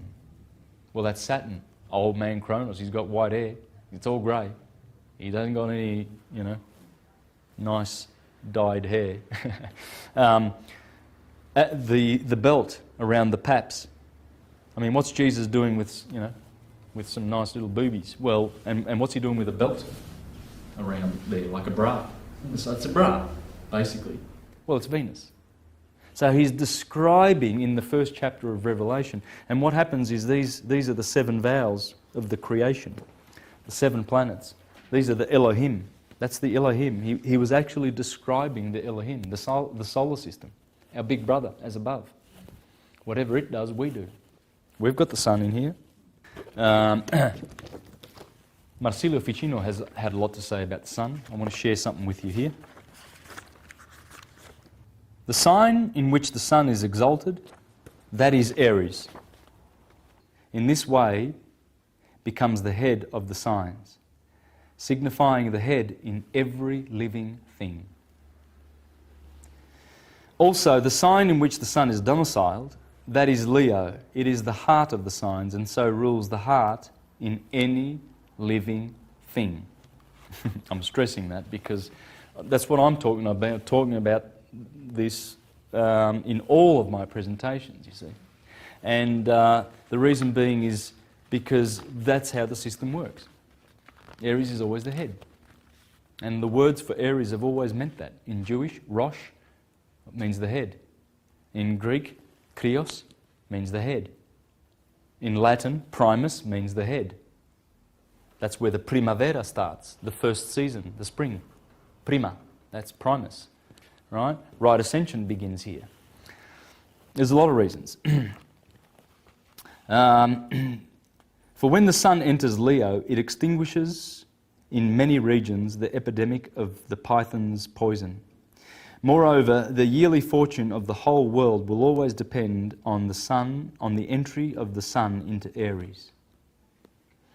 And hence, from this, the nature of any spring may properly be judged. Just as the quality of summer is judged from the ingress of the sun into Cancer, or that of autumn from its entrance into Libra, and from the coming into Capricorn the quality of winter is discovered. These things are gleaned from the figures of the heavens present at that time. Since time depends on motion, the sun distinguishes the 4 seasons of the year through the 4 cardinal signs. Similarly, when the sun returns by the exact degree and minute to its place in the nativity of any person, his share of fortune is unfolded through the whole year. It happens in this way because the movement of the sun is the first and chief of the planets, is very simple, as Aristotle says. Neither falling away from the middle of the zodiac, as the others do, nor retrograding. You see, all the other planets retrograde. And what's retrograde? Well, you know, if you're watching the planets, you see Saturn, he's doing this, then all of a sudden you see him go like this. And then he goes back forward, and he goes direct. So he's transiting a sign, and then all of a sudden he goes back a few degrees. And you go, what the hell? And you're watching this, you know, wow. I was watching that last year with Saturn in Virgo, right? It goes all the way to Speaker, then it goes back the other way in Libra here, Virgo and Libra. Saturn's been here for the last couple of years, right? So it retrograded, it went back to Virgo, and then it goes back, now it's in Libra, right? Well, it's still physically in Virgo, but anyway, won't go into that because it needs a lot of explaining. But in our vortex solar system, you see the planets are all doing this, and of course, that's why every orbit is elliptical, because they're all occurring in cones. Every orbit. There's not an orbit out there that is not elliptical, and because it's doing this, you see, it's conical. So what happens is, when, let's say this will be Earth, here's the Sun, there's Mercury, Venus and the Earth, say we're about here, and Saturn is coming around, and say Mars is coming around here, right? Because we are travelling fast along this way, we are heading in that direction, and Mars is going around this curve, he will seem to be going backwards. You see? They don't retrograde physically. They don't sort of stop, you know, and then go back and then, well, that was good, interesting little retrograde, that was, very kinky. They don't do that.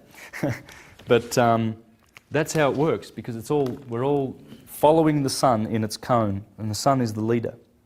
And all the planets follow. It's Snow White and the 7 dwarfs. It's Little Red Riding Hood. It's Hercules. Samson pulls down the gates of Gaza. It's Troy. It's Helen of Troy. Helen of Troy is the moon. And where's my? There it is. Now this guy, Thomas Taylor, he was interpreting all the philosophers, right? And he's the best one. But he's talking about. Troy. Of course, you see, there are scholars who really believe and insist that Troy was physically on the historical plane. It's good when you have intelligent people, you know, shedding the light on all of these. You know, like you have, how many books have been written, you know, trying to prove that Jesus was historical and etc. and the apostles and everything like that. You know, but then you get one great book that comes along, like Alvin Boyd Kuhn's, that one, and dismantles it with proofs. Absolute proofs. Well, what he's saying here about the Trojan War, etc., if I can find it. And I've got so many good points here. It's just beautiful the way this guy explains the myths, you know. Oh, there it is. Of course, it's in The Wandering of Ulysses, okay? This is one of the books that he translated. And he says, the Trojans are called genuine. For all the lives which subsist about bodies and irrational souls are favourable and attentive to their proper matter. On the contrary, the Greeks are rational souls, coming from Greece, i.e. from the intelligible into matter. You see, so it's talking about this. The Trojan War is talking about man, and the Greeks, of course, are going to call themselves the rational ones, coming in and experiencing the experience of matter. Hence, the Greeks are called foreign, but vanquish the Trojans as being of a superior order. But they fight with each other about the image of Helen, as the poet says, about the image of Aeneas. Helen signifying intelligible beauty, being a certain vessel attracting to itself intellect.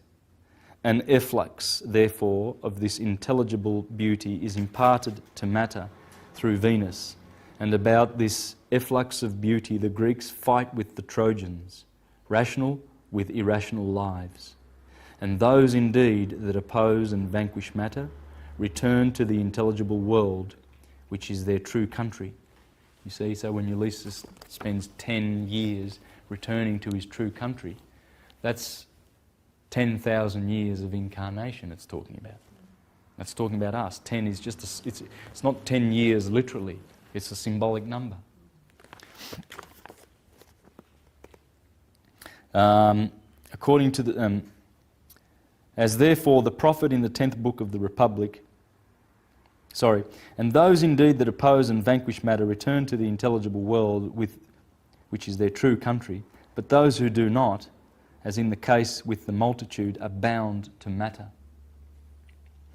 As therefore the prophet in the 10th book of the Republic, previously to the descent of souls, announces to them how they may return to their pristine felicity according to periods of 1,000 and 10,000 years.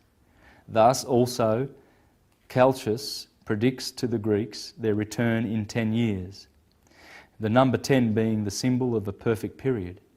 And as in the lives of souls, some are elevated through philosophy, others through the amatory art, and others through the royal and warlike disciplines. So with respect to the Greeks, some act with rectitude through prudence, but others through war or love, and their return is different according to their different pursuits. And that's how they all return back to Greece. Now, the best of the Jewish wisdom that you can get will come from the Sefer Yetzirah and the Zohar. Okay, these books perfectly explain all of this science. Okay, and in the Zohar, it's interesting to note in one of the books in the chapters in the Zohar, it talks about how to look at the Torah. And in here it explains that we must not look at the Bible, the Torah, as a literal document. Because the Jews gave us these silly stories. On a literal plane, they're silly, but they're wise stories. You know, they're hiding a great kernel of truth. You know, like a silly story like Humpty Dumpty sat on the wall, Humpty Dumpty had a great fall. All the king's horses and all the king's men couldn't put Humpty together again. Well, the origin of this is very simple, to people who are thinking. They don't need to, do too much thinking. That would be a happy egg, wouldn't it? The full moon, and in the ovaries that would be the egg. Right? So the moon, she climbs up. New moon, she climbs. There's quarter moon, quarter sun. And she keeps waxing.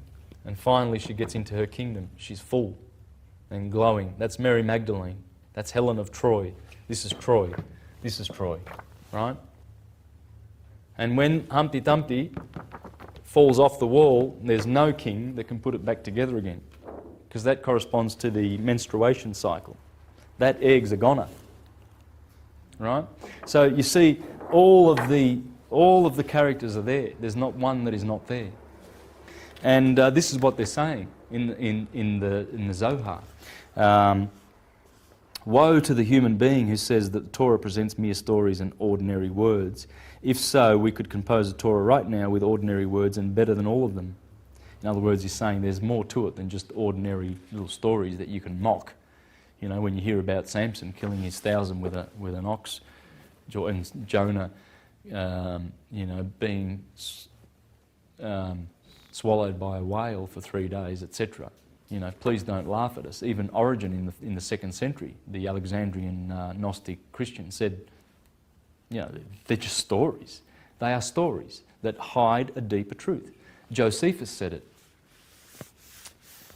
Philo Judaeus, Philo, the great first century scholar.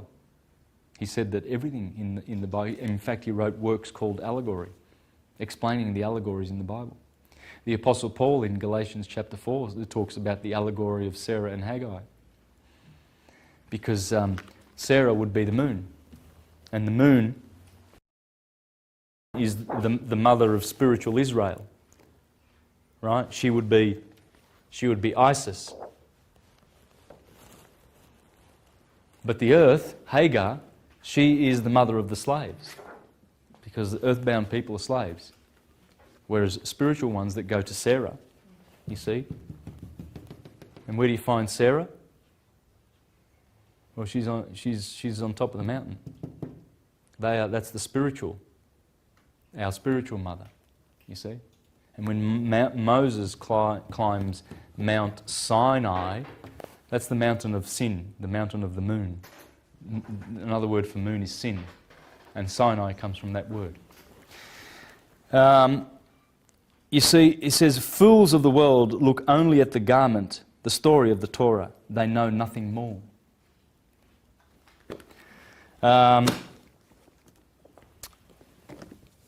Thomas Paine, who was a Hermetist, I'm going to wind up in 5 minutes. Thomas Paine, who was a Hermetist, and one of the founders of the Republic, of the Hermetic Republic of the United States of America. And he said, as to the Christian system of faith, it appears to me as a species of atheism, a sort of religious denial of God. It professes to believe in a man rather than in God. It is a compound made up chiefly of manism, but with but little deism. And it is near to atheism as twilight is to darkness. It introduces between man and his maker an opaque body, which it calls a redeemer. As the moon introduces her opaque self between the earth and the sun, and it produces by this means a religious or an irreligious eclipse of light. It has put the whole orbit of reason to shade. The effect of this obscurity has been that of turning everything upside down and representing it in reverse. And among the revolutions it has thus magically produced, it has made a revolution in theology. As to the theology that is now studied in its place, it is the study of human opinions and of human fancies concerning God. That's all it is.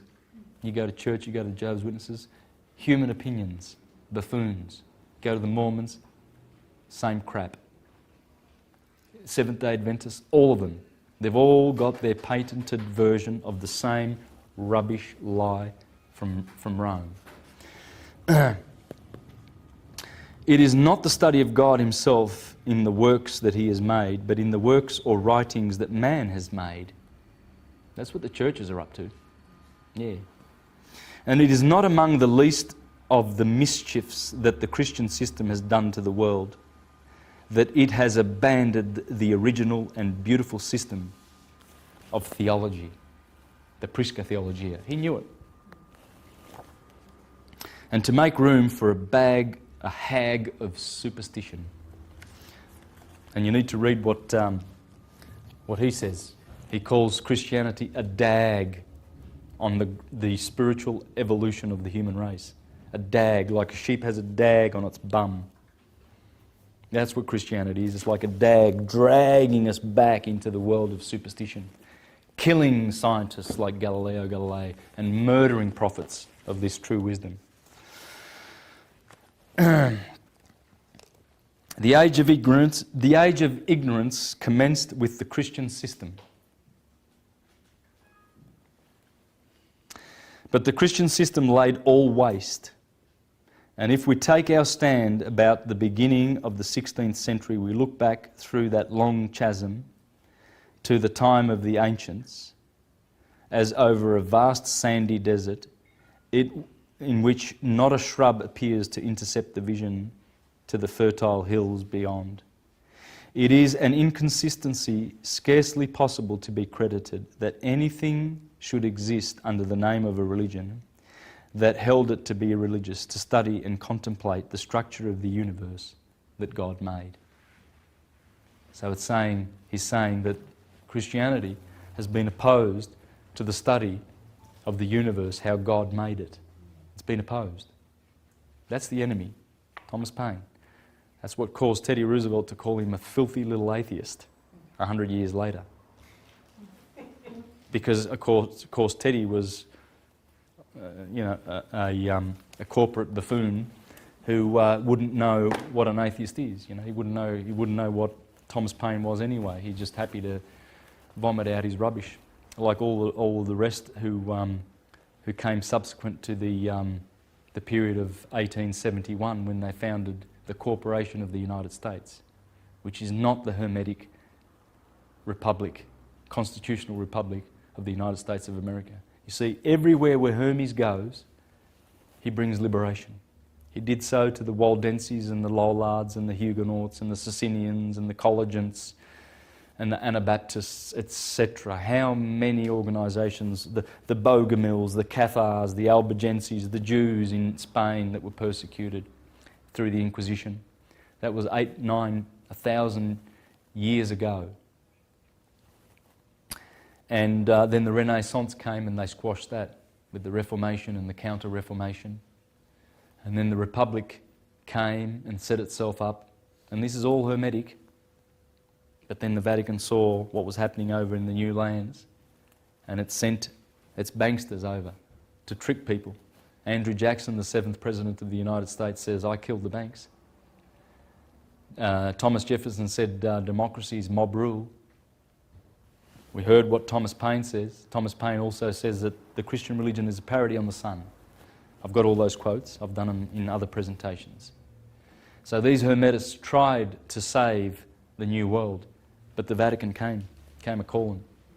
After the death of Abraham Lincoln, they set up in Washington, D.C., a corporation called the United States, headed by the Vatican. That's why you have the two fasci in the Congress in America. The fasci belong to Rome. Rome tells you where it's ruling and who it's ruling and sodomizing. It makes fools and slaves out of the world. So this information is the information that frees, and I hope that you've enjoyed the presentation and urge you all to continue studying this stuff. Grab a book, a notepad, and do this. Do the zodiac, this wheel. This is the wheel that we were blessed with.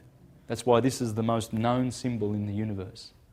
This is our science, and no one shall take it away from us. It's coming back, and it will absolutely free mankind in the very, very near future. And it will destroy the fictions of false religion. Absolutely obliterate them. It was prophesied. Hesiod prophesied it. Hermes prophesied it. They all said it. All the prophecies know that when this age comes and Saturn returns in Aquarius, big time truth. He's a truth dealer. Oh yeah, that's why he's got the scythe. He gives you life in truth and he takes it away. Everything is just with Saturn. So enjoy the Prisca Theologia and please continue to be prosperous in this information and spread it abroad, and we can help our brothers. And with that, I'd like to close and encourage anyone out there who's able to understand what I'm trying to achieve with all of this, and in particular with the 48 constellations, that I want to actually get anyone who knows how to do graphics and has equipment and time and is able to help. I would really like to reach out to anyone out there that can help me to put together a video that will have all of the stories, all of the legends, all of the Bibles and Gospels and mythologies, all of them interpretable by one short journey through the zodiac and the sun going through the zodiac from Aries, and we'll be able to see all the Bible characters and all the mythological characters in there. This is what I'd like to achieve.